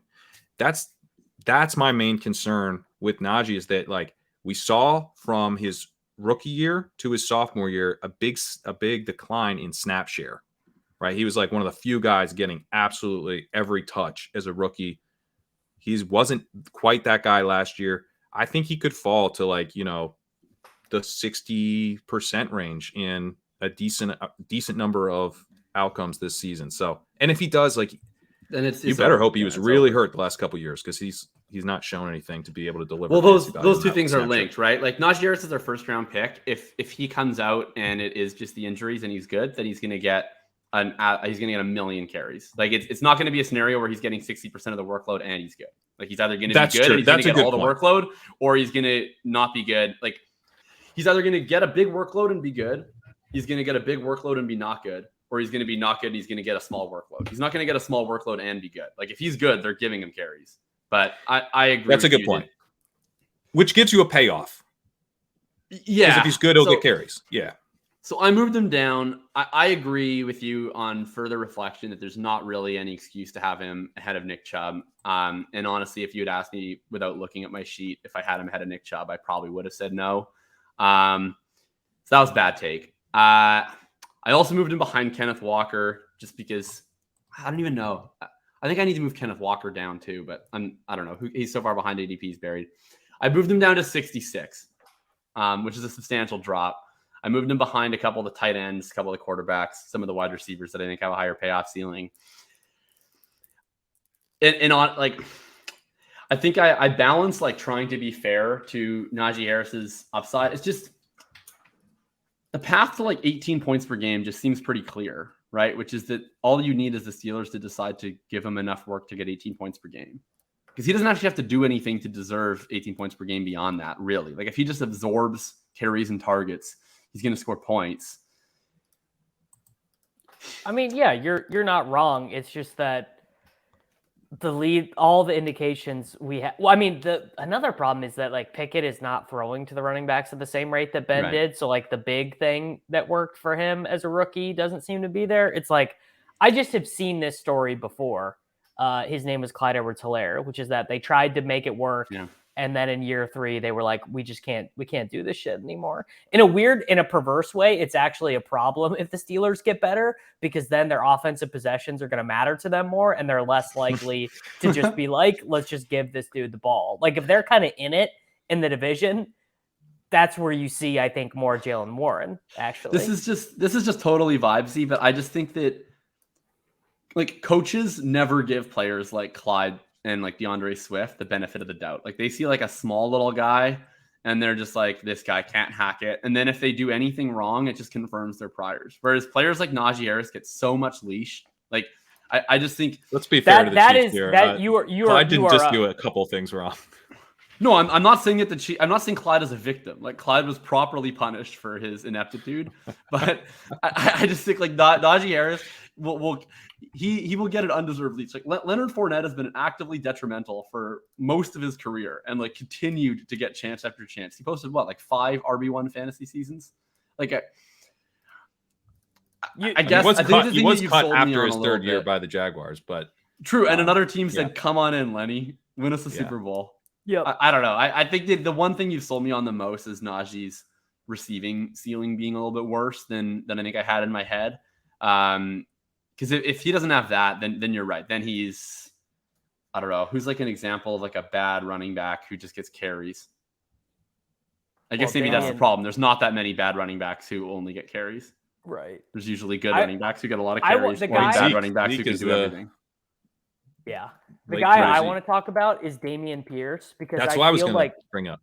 I feel like he's got such asymmetric upside in 2 ways. The first being if the team is better than they were last year. If if CJ Stroud is, let's say that CJ Stroud ends up being, as a rookie, 20% better than Davis Mills, because Davis Mills led the NFL in interceptions. he had a 5.8 adjusted yards per attempt, 78 quarterback rating. I've honestly never seen a QBR in the 30s before for a guy who played the entire season, but Davis Mills did. So let's give CJ Stroud a 50 QBR, which is pretty bad. That is a lot better than the quarterback play they were getting last year. Dameon Pierce faded. I guess theoretically he's still fading Kareem Hunt, but I mean, what's the difference between Devin Singletary and Kareem Hunt? I think he's protected by Singletary to an extent. I agree. And he was pretty good last year when he had any room to move. The issue was he very frequently did not have any room to move. I mean, he was like, there are a lot of games in here, 10 carries for 8 yards, right? Like that was a real game that happened. Like these happened multiple times, but he was pretty good. And I think we have a lot of evidence that this Florida coaching staff that he played at when he was in college, like you go look at their roster and you're like, why was this dude not playing? Well, one, I think we gained a little bit of information on Malik Davis, who was looking pretty good in the NFL last year. That's who he was splitting carries with in the backfield. I also think we learned they just weren't playing Kadarius Toney for some reason, who probably attitude related, but he looks like a guy who, when he's on a field in the NFL, is pretty good. Just weird stuff.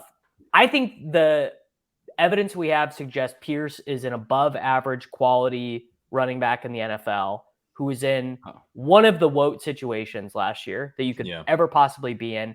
And I don't think the upside of both him playing more on passing downs, so they would take him off for like Rex Burkhead and shit last year, and the offense getting better, I don't think that's priced in at all. I think he's being traded as like a Phillip Lindsay ass running back, and I think he's probably better than that. I agree with everything that you said. Dameon Pierce, one of my favorite running backs to watch the NFL. I think he's real life, # good at football. There's a guy who does fantastic running back analysis, Noah Hills at No More Parties on Twitter, who has created a lot of these metrics that primarily measure running backs against other running backs in their backfield. One of his metrics is the Bay rating, which is box adjusted efficiency rating, and then relative success rate, which is based off of essentially how he's performing versus other running backs in his backfield overall, and then on a success rate basis. Dameon Pierce's box adjusted efficiency rating last year was 166%, which means he's 66% better than all other Houston running backs, and a relative success rate feels low, plus 7.4%, which is just insanely massive. Those are both like well over the 90th percentile. And similar to college, like he was a 10% plus relative success rate player in college, 118% Bay rating in college. He's always been a really effective runner. Devin Singletary has been fairly middling. And the nice thing too with Singletary is like he's not really a pass catcher. He's traditionally been quite a low yards per out run running back. I think there's not like he's a good pass blocker though, I think, right? Like he might he's a good pass blocker. Right. He's a good pass blocker. Here's my only issue with Pierce. I think that how good he is underrated just based off of how bad his environment was. And I understand that all the other running backs on Houston were total trash, but it went from they were actually a pretty somewhat effective running team when they gave it to Pierce versus they were the worst running team of all time when they gave it to anybody else. I think that shows how much work he was putting in. Only issue is I just don't know if Pierce is good at anything that really gets you a lot of fantasy points. I feel like Pierce is good at making good decisions and breaking tackles and turning 4-yard gains into 5-yard gains on loop. But he's probably an unspecial pass catcher. I'm not going to say he's a bad pass catcher, but I don't think he's a great one. He graded out pretty poorly as a pass blocker. And we've never seen him sustain a full workload over a full season in college or the NFL. So, and then the offense is probably below average. So it's just hard for me to sell myself on how this talent pays off to an elite fantasy ceiling.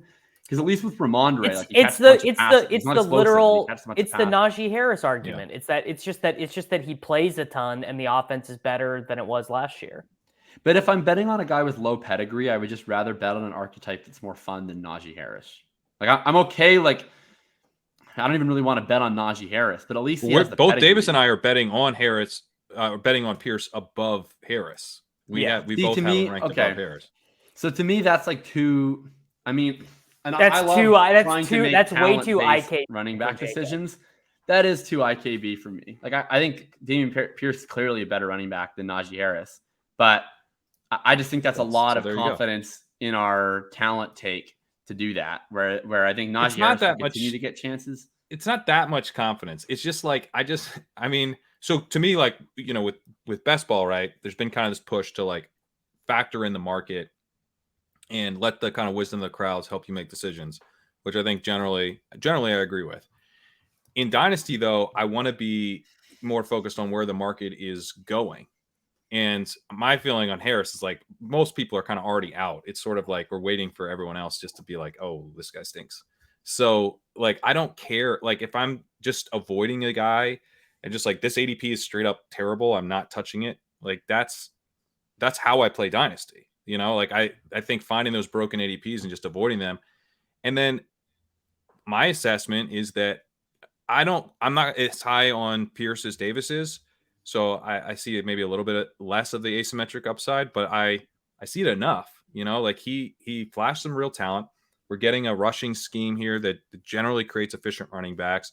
Offense might be scoring a lot more points. Devin Singletary is not a special talent. If Devin Singletary is a problem, and I draft a decent amount of Devin Singletary in best ball because I'm like, maybe Pierce just isn't that good. And he'll get, you know, plenty of carries. But that happens probably because Pierce disappoints more than Singletary does something. Like if Pierce is good, he has an opportunity here to emerge. And yeah, the pedigree is not really there. It's a low floor play, but if one of these guys is like really exciting and hot on the trade market after the year, I feel like it's Pierce. I mean, people got very frothy about him in general when he started to break out last year. Like people were getting really excited about him. So I can see it. No, I mean, I'm only 4 spots behind you, Pat. I think that it's just that even with my revised ranking, you're I think still 15 spots behind me on Najee Harris. So it's not that formerly 31 I've got some Najee thoughts for sure. You've got me halfway back to your position. You probably got a full 16. I actually raised him slightly. There you go. I had him behind Derrick Henry and Hollywood Brown. I was like, that's probably a little too much. So I the biggest upset in our rankings is that somehow you guys cheated and got lower on DeAndre Swift than me. I thought I was like 30 spots behind. Nobody has disliked DeAndre Swift more vocally and more aggressively for a longer period of time than I have. I don't think. He stinks. I think Josh Norris doesn't like. He's been pretty anti-Swift. That's true. That's true. Yeah. Norris and Winks. I actually used to be pretty pro Swift, and then we turned really hard to anti-Swift last offseason. They were out on Swift like going into year 2, which I was. What's the historical comps on running backs who get benched for Justin Jackson and traded for a 4th round pick that the team that traded for him can get back in a compensation pick if they just let him rot on their bench? What's the range of outcomes there? It's not great. I mean, DeAndre Swift is like, let's talk about him because his ADP remains like it's coming down a little bit, but he still goes in the 6th round. You can get such good football players after DeAndre Swift as Brandon Ayuk, Calvin Ridley, Zay Flowers, Jahan Dotson. These are real picks here. This is legit. Real players that are valued by NFL teams. Players that NFL teams want on their teams. Actually, yeah. Swift tilts me a lot because like I've been such an adamant like Tony Pollard truther, but I truther for a lot of running backs without a lot of draft capital that I think are legitimately good. Like I've always been very vocally for these guys. Like I've done it for Ramondre, do it for Khalil Herbert. And one of the pushbacks you always get with these running backs is like, oh, you know, especially Pollard was like, he's just getting these easy touches. He's just doing it against light boxes. You know, he's not actually a workhorse. Like he's not actually that talented. It's just inflated. And then to see DeAndre Swift like raised up as some sort of martyr, I was like, oh man, he's such an incredible talent. I can't believe Detroit would do this to him. And it's like, he's not. Detroit used him correctly last year. He's an explosive player. He's a good receiver. And he has glaring weaknesses. His success rate is terrible. It's always been terrible. It's terrible. It's always been terrible. Right. It's terrible and it's always been terrible. And he is light. He makes inefficient decisions. And you do look at his carries, and it's like, well, look at all of his effective rushing stats last year on net. And it's like, yeah, because in 2021, they fed him a bunch of grinder carries. He sucked across the board as a rusher in 2021.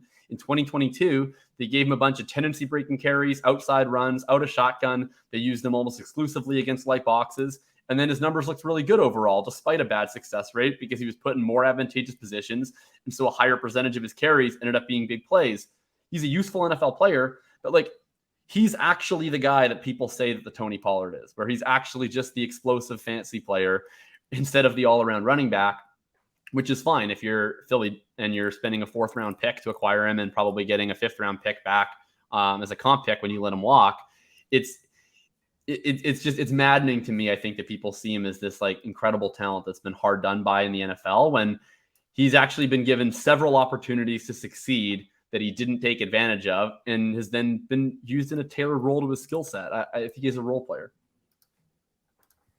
He is a role player. Good role He's player. a role player, yeah.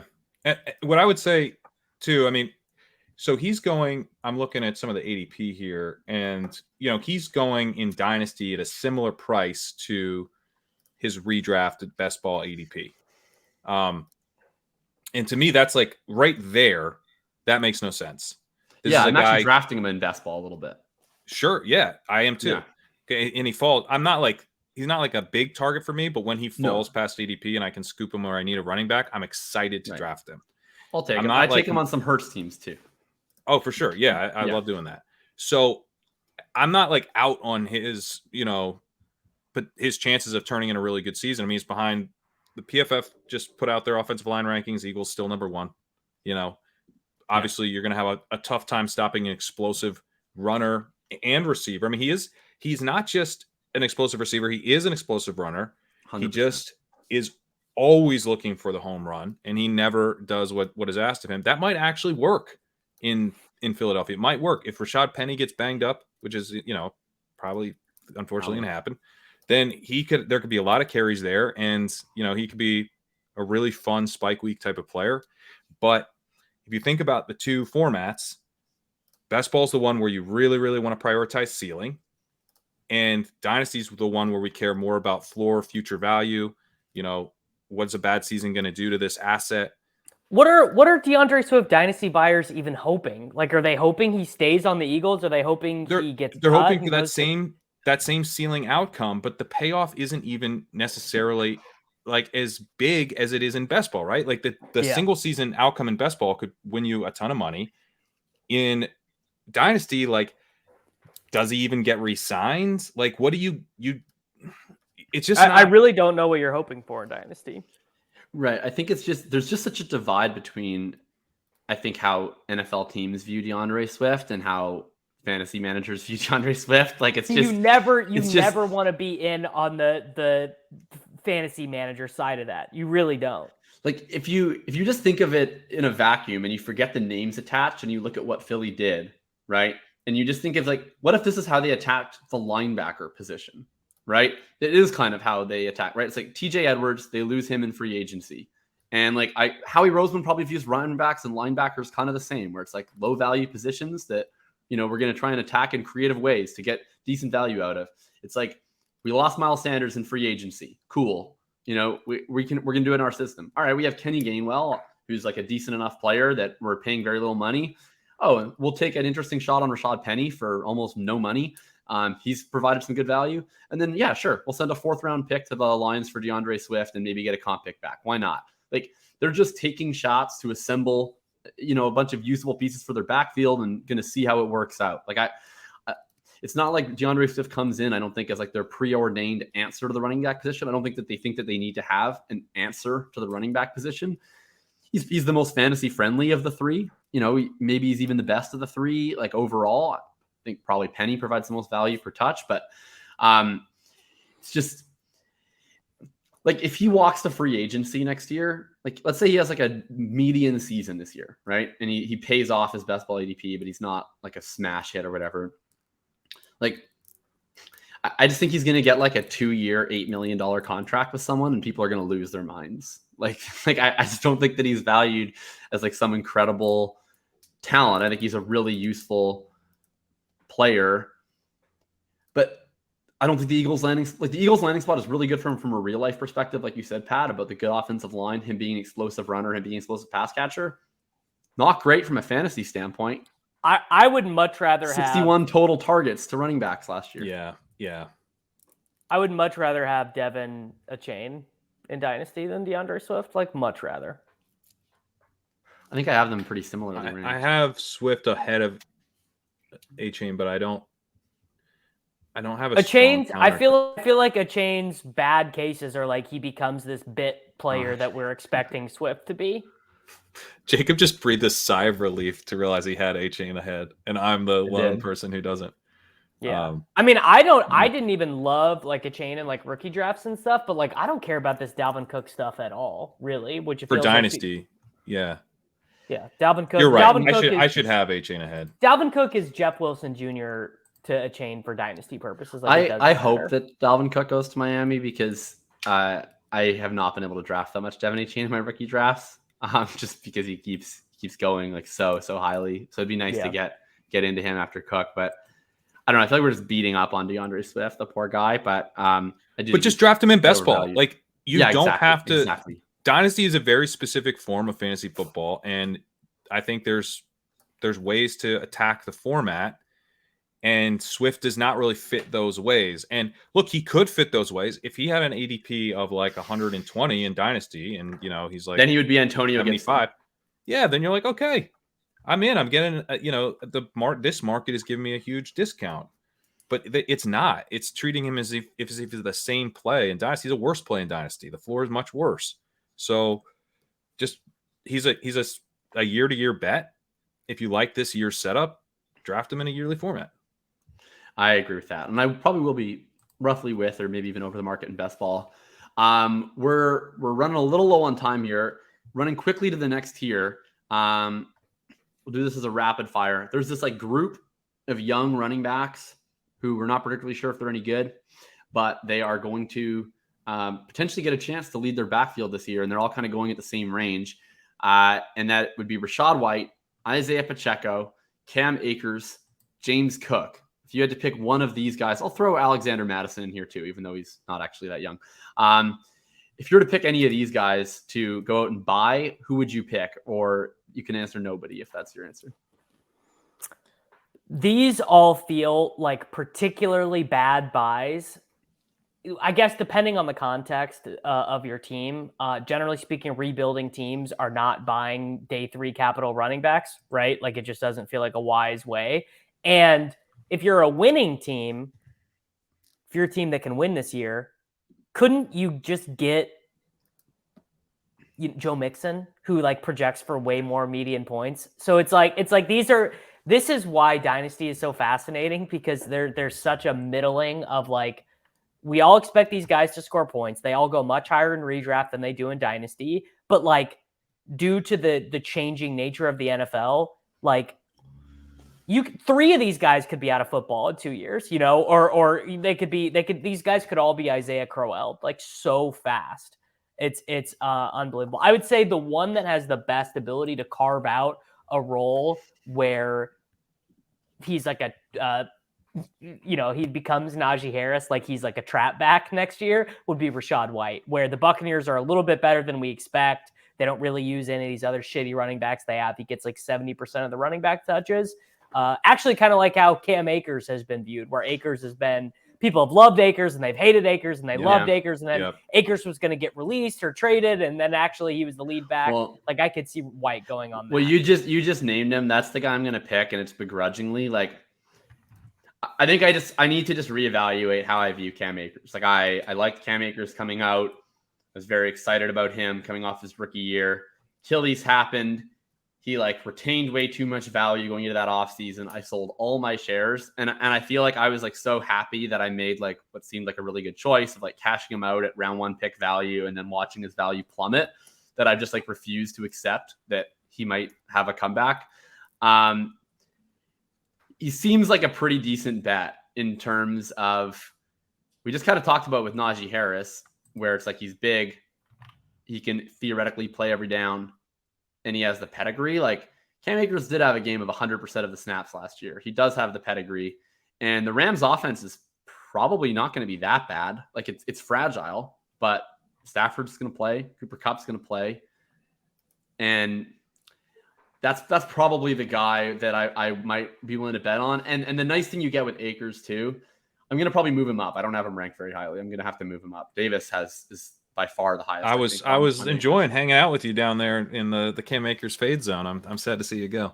I think I'm going to be joining Davis a little, maybe not quite up at 80 plus, but I guess the thing that gets me about Akers is like, what if it comes out week one, he has 95% of the snaps, and all of a sudden, like he now goes in the 5th round. But it's 4th year of his rookie deal. I mean, he's to me, he's another best ball play. Like he's a second round pick, right? There's probably they're not going to re-sign him, right? I mean, they talked about how they're kind of retooling the roster. I mean, he's just it's a best ball play. You know what this exercise is kind of helping. I think I need to draft him more in best ball is maybe what I'm talking myself into. It's less that I need to draft more in Dynasty.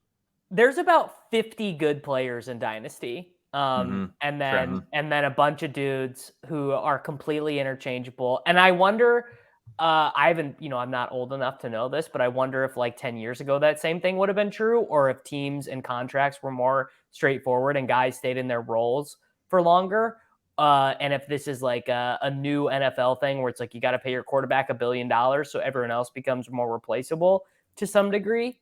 But it is like, I mean, we got to running back 20, and I was like, I wouldn't trade a 2nd round pick for this guy. The best thing that you can do in your Dynasty startup, in my opinion, is before we really get into the draft, trade like your 5th and your 6th round pick back down to like an 8th and a 9th round pick and see what that can get you in terms of moving up and getting a 2nd first round pick. Because I don't think you're going to like the guys that you draft in the 8th all that much less than the guys that you're going to draft in the 5th. And if you can leverage those fairly fungible distinctions to go get yourself a Lamar Jackson and a Jamar Chase or 2 elite quarterbacks or whatever else, like I'm doing that. That's what I'm really trying to do, because it does get super flat where it's like you get the elite quarterbacks, then you get the really fun young running backs and wide receivers. You get that line of the vet elite studs. And then it feels like it's like 7 rounds of just like generic starters, and then it's backups. But like it gets really flat from like round 5, 6, even into round like 9, 10. We're talking about guys that we have ranked over 100 at this point. Really quick. Let me co-sign. Oh, go for it. Well, I'll just co-sign Rachaad White real quick. I think he did not have a good year as a rusher. He really didn't, and that's a problem. But I do think we've got a situation here where you have a 2nd-year back who was a really strong receiving prospect, who was actually pretty good as a receiver. Wasn't great, but he was pretty good as a receiver as a rookie. Earned Tom Brady's trust to be out there on true passing down situations, pass blocking situations.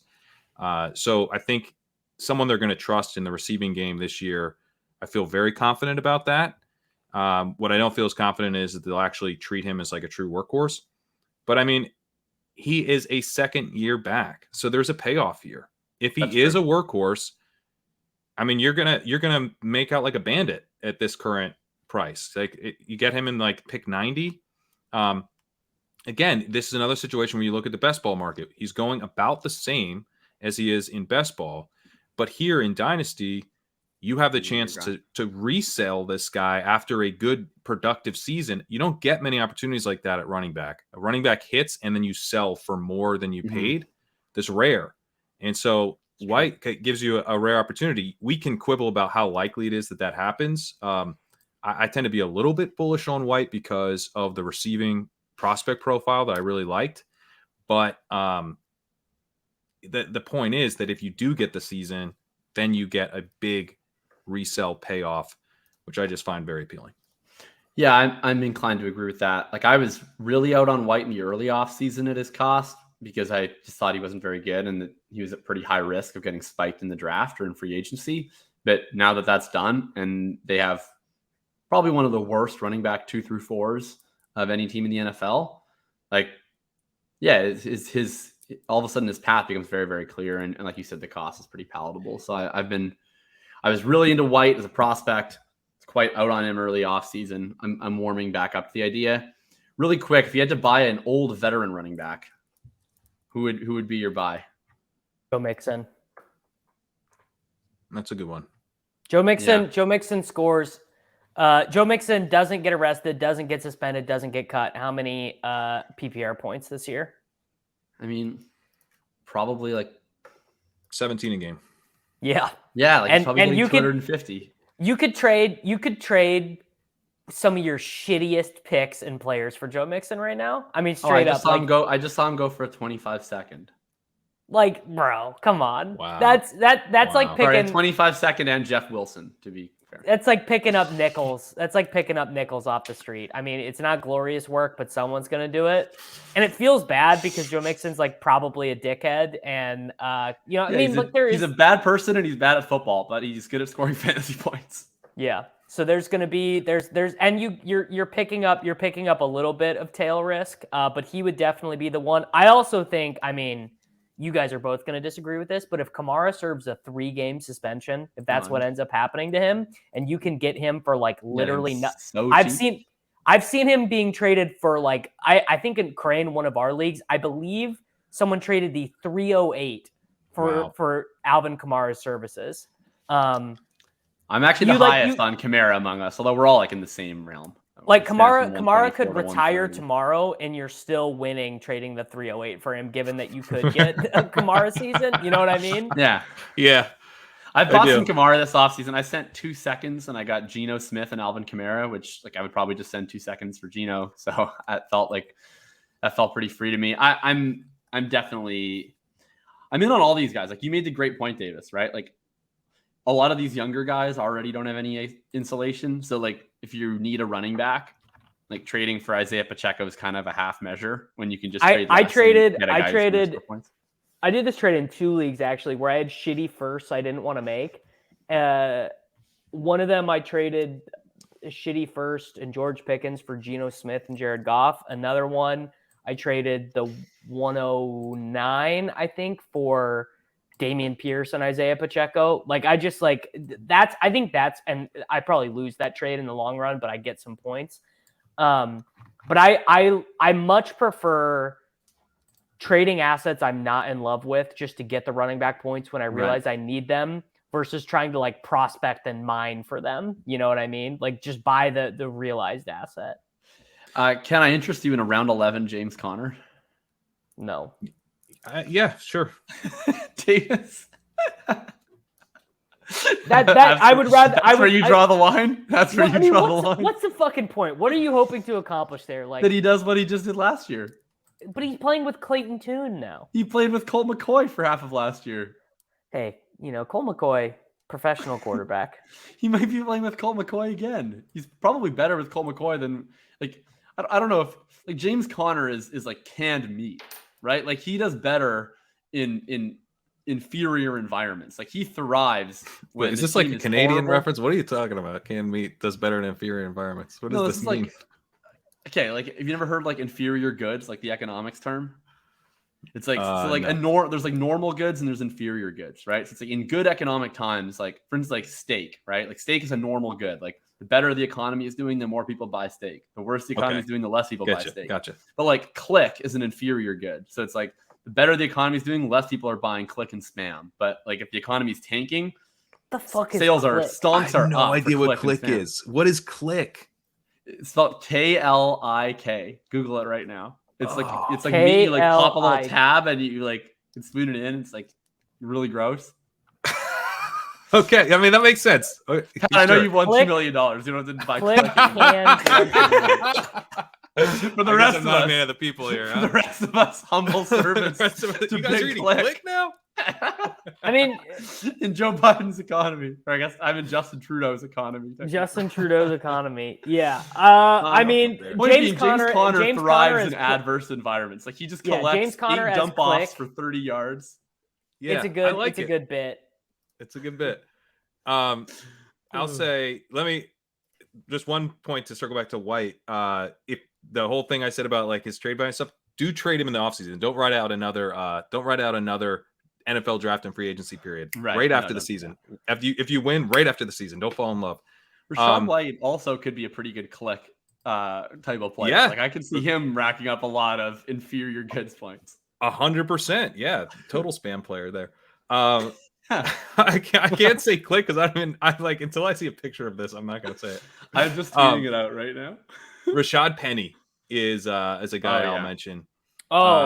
Yes, because you can win. This is a spot where you can win. Yeah, like and again, like compare the two markets, right? Rashad Penny is like what 10th, 11th round pick in best ball. Yeah, he's going outside the top 150 picks in Dynasty. And why? Because he's a year-to-year injury risk play. Like, I know. Like, I know, but you're getting the discount. So in Dynasty, like if I had to pay the exact same for Rashad Penny, wouldn't be as interested because I'm like, is he going to be worth anything after the year? It's just an upside play. I'll play that in best ball. But if you're getting, like a 40 pick discount or something, yeah, sure. Like then that feels good. And like if Penny crushes this year, couldn't he be the one who gets re-signed by the Eagles? Couldn't he be on another 1-year deal? He's the better fit for this offense than Swift in some ways. I mean, he actually does have a good success rate. He's explosive and he hits the right hole. He's just a total zero in the passing game. If I had two players, they're both explosive rushers. One is a good receiver and one is a consistent rusher, and I'm putting them on the Eagles offense, I would take the one who's a consistent rusher. I would trade the receiving to get the consistency because that's what's going to better fit this offensive environment. And in Dynasty now, you're getting DeAndre Swift going at his best ball ADP basically, but Penny, this massive discount, and was already the cheaper of the two in best ball. Just feels like kind of an easy way to play it. I agree. And I honestly, I love the future, like the post 2023 element. Another guy I was going to bring up in the same round, kind of a similar best ball ADP versus Dynasty ADP is Najee Kerrane, but probably way less future payoff on Kerrane than Penny, but I'm still totally fine. Oh yeah, I'm very into that. Yeah. And then one guy that I do like kind of stashing, like we were talking about it with these tight ends a couple episodes ago about guys you can just kind of buy in on. I like Elijah Mitchell right now, where he's going as a guy that, I mean, in managed leagues, Dynasty, right? Like you want guys that when to start. And Mitchell is good at football. I think he has a couple outs. He can be kind of like Madison, except Mitchell's a lot better at football than Madison, I think. But where you had Madison, is like, okay, you're going to, at the worst, you're investing a very limited resource into a guy who is going to be an immediate start every time Cook is out. And you also have some upside of like what happens post Cook. And he rolls, 3 cherries on that one. With Mitchell, like that's a guy I think if I'm a smart team, I would target Elijah Mitchell when he comes up for free agency. Like I think that guy can play. And you also have the upside of he's coming up for free agency when Christian McCaffrey is 29. Like what if the San Francisco 49ers just decide like, oh, we're going to be the team that signs Elijah Mitchell to that next contract. And in the meantime, I think you're just storing him on the bench and then keeping him. Just becomes the next rando 49er, right? Yeah, it's very possible. Like like Elijah Mitchell is Raheem Mostert, who was Carlos Hyde, who was, I mean, Tevin Coleman. I hate to say it, but a prime candidate to be able to remember that guy. Yeah. If I had to pick someone we brought up who was that guy, it'd be like, do you remember when Elijah Mitchell was like who you needed in FFPC in 2021? Then we never heard from him again. I mean, the only thing I'll say in Mitchell's defense is I like Mitchell. It's just sort of the NFL. The way I'm not saying he's like a high probability bet, but he's going in like pick 140, pick 150s range. I think it's telling about Mitchell that when he was out, they were like, we're giving McCaffrey every carry. And then as soon as Mitchell was active, it's like, now we're doing a carry split thing. Like they clearly view Mitchell as like a much higher caliber player than like TDP, Jordan Mason, whatever the other poo-poo platter is. Like even after they went and got McCaffrey, they were like, we still want to find ways to get this guy involved. And I think that they're right to do that. Like I think he's a solid NFL player. Any other takes here before we head off? I think we're now just over the 2-hour mark. I mean, I would trade 4th round picks for Jaylen Warren, but the people who have Jaylen Warren probably like him. So it's like that's why it's no. This is why running backs. It's so easy to just be like you could get Samaje Perine right now for like literal nothing. The crumbs in your pockets, and like Samaje Perine probably scores like 170 PPR points this year. Oh, I mean, I'll pull it up. My at all times, my most rostered list on my Dynasty Planet exposure is just the grossest running backs imaginable. Like I'm looking at mine right now. It's like my most rostered player is Jerick McKinnon. After that, it's Samaje Perine. Jaylen Warren is in my top 10. Deonta Foreman is in my top 10. Like people, if you're in a startup, I would say 80% of my picks round 13 and later are just backup running backs. And then, you don't have to spend the 5th round pick on the Nick Chubb, and you can just draft your wide receivers. I do love the Samaje P line. That's hilarious. Oh yeah. That is for the people. That's been a long running bit, 2-year running, I guess, where basically my take is at a certain point of wide receiver, you just don't want to roster them anymore. Why are we rostering Devontae Parker? What's that ever going to do for you? Why are we rostering Paris Campbell? There's just different in best ball. Obviously, you need guys like that in best ball. They actually pick up a little bit of value. Exactly. But in a managed format, you just don't need any wide receiver that isn't either going to be in your lineup or is a rookie or a year 2 player. If they're year 3 and plus and they're never going to see your lineup, you just don't need that player. Cut them or trade them for whatever is the least expensive, most available running back with a theoretical handcuff ceiling. And that had been Samaje Perine going into last year just because it didn't pay off the year prior. So I had referred to this as the Samaje P line, but not sure who to name it after now that Samaje P line is a round 9 best ball pick. Yeah. Our little boy is all grown up. Yeah, and now Jerome Ford's skyrocketing up. He would have been. Yeah, that was one. All of the guys that I was pumping up in the Discord all offseason were Jerome Ford and Ty Chandler, which I guess pat on the back for me, but it's left me with very, very precious few running backs to go after at this point. I'm a week away from hyping up Zach Moss. Oh God, is he still on? Yeah, is he still? On the he's Colts? Going to be the backup running back for the Colts. If Jonathan Taylor sprains his ankle, Zach Moss will be in your lineups and in your hearts. So all right. After Zach Moss, I actually feel quite comfortable bringing up one last name here. This isn't a veteran guy, but he is in the gross veteran mold in our hearts. I want to give a little love to Brian Robinson, who is a 2nd-year running back who immediately carved out a role despite being shot in the leg. This guy came in from a gunshot wound and still took over the backfield from Antonio Gibson. Yeah, you guys keep coming back to that. Yeah. It seems important, right? It seems important. And I mean, the other thing about Brian Robinson is he gets kind of crap as not being efficient. He had 3.9 yards per carry last year. But obviously, he got shot in the leg. Well, also Antonio Gibson had 3.7 yards per carry last year. Yeah, but the vibes, the Antonio Gibson vibes, though, you got to do the vibe check on Gibson, which is that he seems like he has more yards per carry than that. And Antonio Gibson is another tautological talent like DeAndre Swift. It's he's talented because he's talented. Exactly. And look, I mean, I drafted Robinson. It's fine. Robinson was even at this point, I think Gibson's pricey in best ball because he's going ahead of Robinson, but Robinson is consistent as a rusher. He's going to be kind of a chunk play runner, but his success rate was actually pretty good last year. He faced a lot more 8-man boxes than Gibson last year. If the offense takes a step forward and they don't pass a ton more to the running backs, which would help Gibson, but if they just are scoring more points, they're in, scoring position more often. I think Robinson's probably still the guy at the goal line over Gibson. Oh, certainly. So there is a bit of a payoff and there's a bit of this guy doesn't suck. And guess what? He's entering his 3rd year in 2024. So I don't have to worry that, if I trade for Brian Robinson after the season, after he showed a little something, it's still probably pretty cheap to do so. And you're not worried about what happens after the year because he's still going to be on his rookie deal even in 2025. So, these 2nd-year backs that the market has decided are bad can offer not massive wins, but definitely some wins. I mean, David Montgomery after his rookie year, we were like, this guy sucks. Well, he did suck. David Montgomery sucks, but he didn't suck quite as bad as we thought.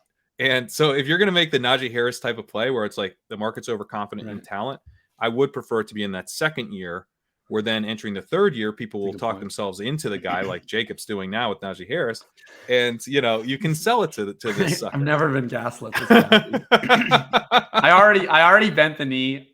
I was already below ADP I know, when I'm we just started the being a dick. recording. I'm now 18 picks behind ADP. I've bent the knee. I've been thinking about Najee and I've fought against it.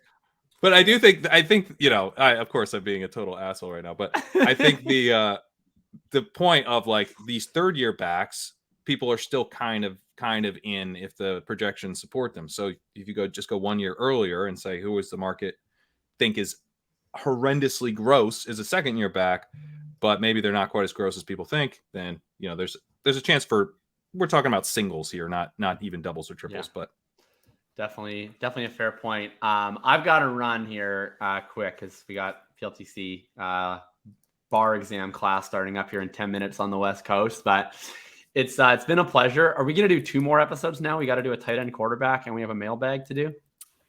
So probably 2 more. I'm out of town next week, so you guys can either do quarterbacks and tight ends without me or wait for me to get back. I don't care. We'll figure that out in the chat. But it's been a pleasure as always. Davis, where can people find your services? They can watch Sports Grid. They can listen to Sports Grid Fantasy Football Podcast. They can listen to the Takecast, or they can subscribe to the Takecast Patreon. And Pat, outside of joining drafts where you're forced to draft Calvin Ridley in the second round, where can people find everything that you're doing? Yeah, quite an episode of ship chasing last night. LegendaryUpside.com. You can still get $30 off your first year at LegendaryUpside.com/early. I do have like a few underdog credits left as well. You can get a $50 underdog credit right now. You sign up and fill out a form. I need you to fill out that form so I can send your username over to Underdog. That'll be in the description of the pod on my feeds. I've mentioned some success rate stuff a bunch of times. I've got a big article coming out, probably just breaking it into 2 parts at this point. Looking at the NFL Next Gen success rate and what it says about some of these, sneaky underperformers like Brian Robinson and some of the guys that are quite poor. Nice. I think that's like been a really underutilized tool in running back analysis for a while. And that sounds fantastic. And then, you can find my stuff on Thinking About Thinking. Just released another best ball article this week over there. I made the case for some of my top guys in the top 100 that I'm building my portfolio around, including Tony Pollard, who we talked about extensively today, as well as J.K. Dobbins, who we literally did not say his name on this podcast, but you can read more about it on Thinking About Thinking, I suppose. We'll be back with 1 or 2 more episodes on this. So pleasure as always, and we will see you next time. Thank you.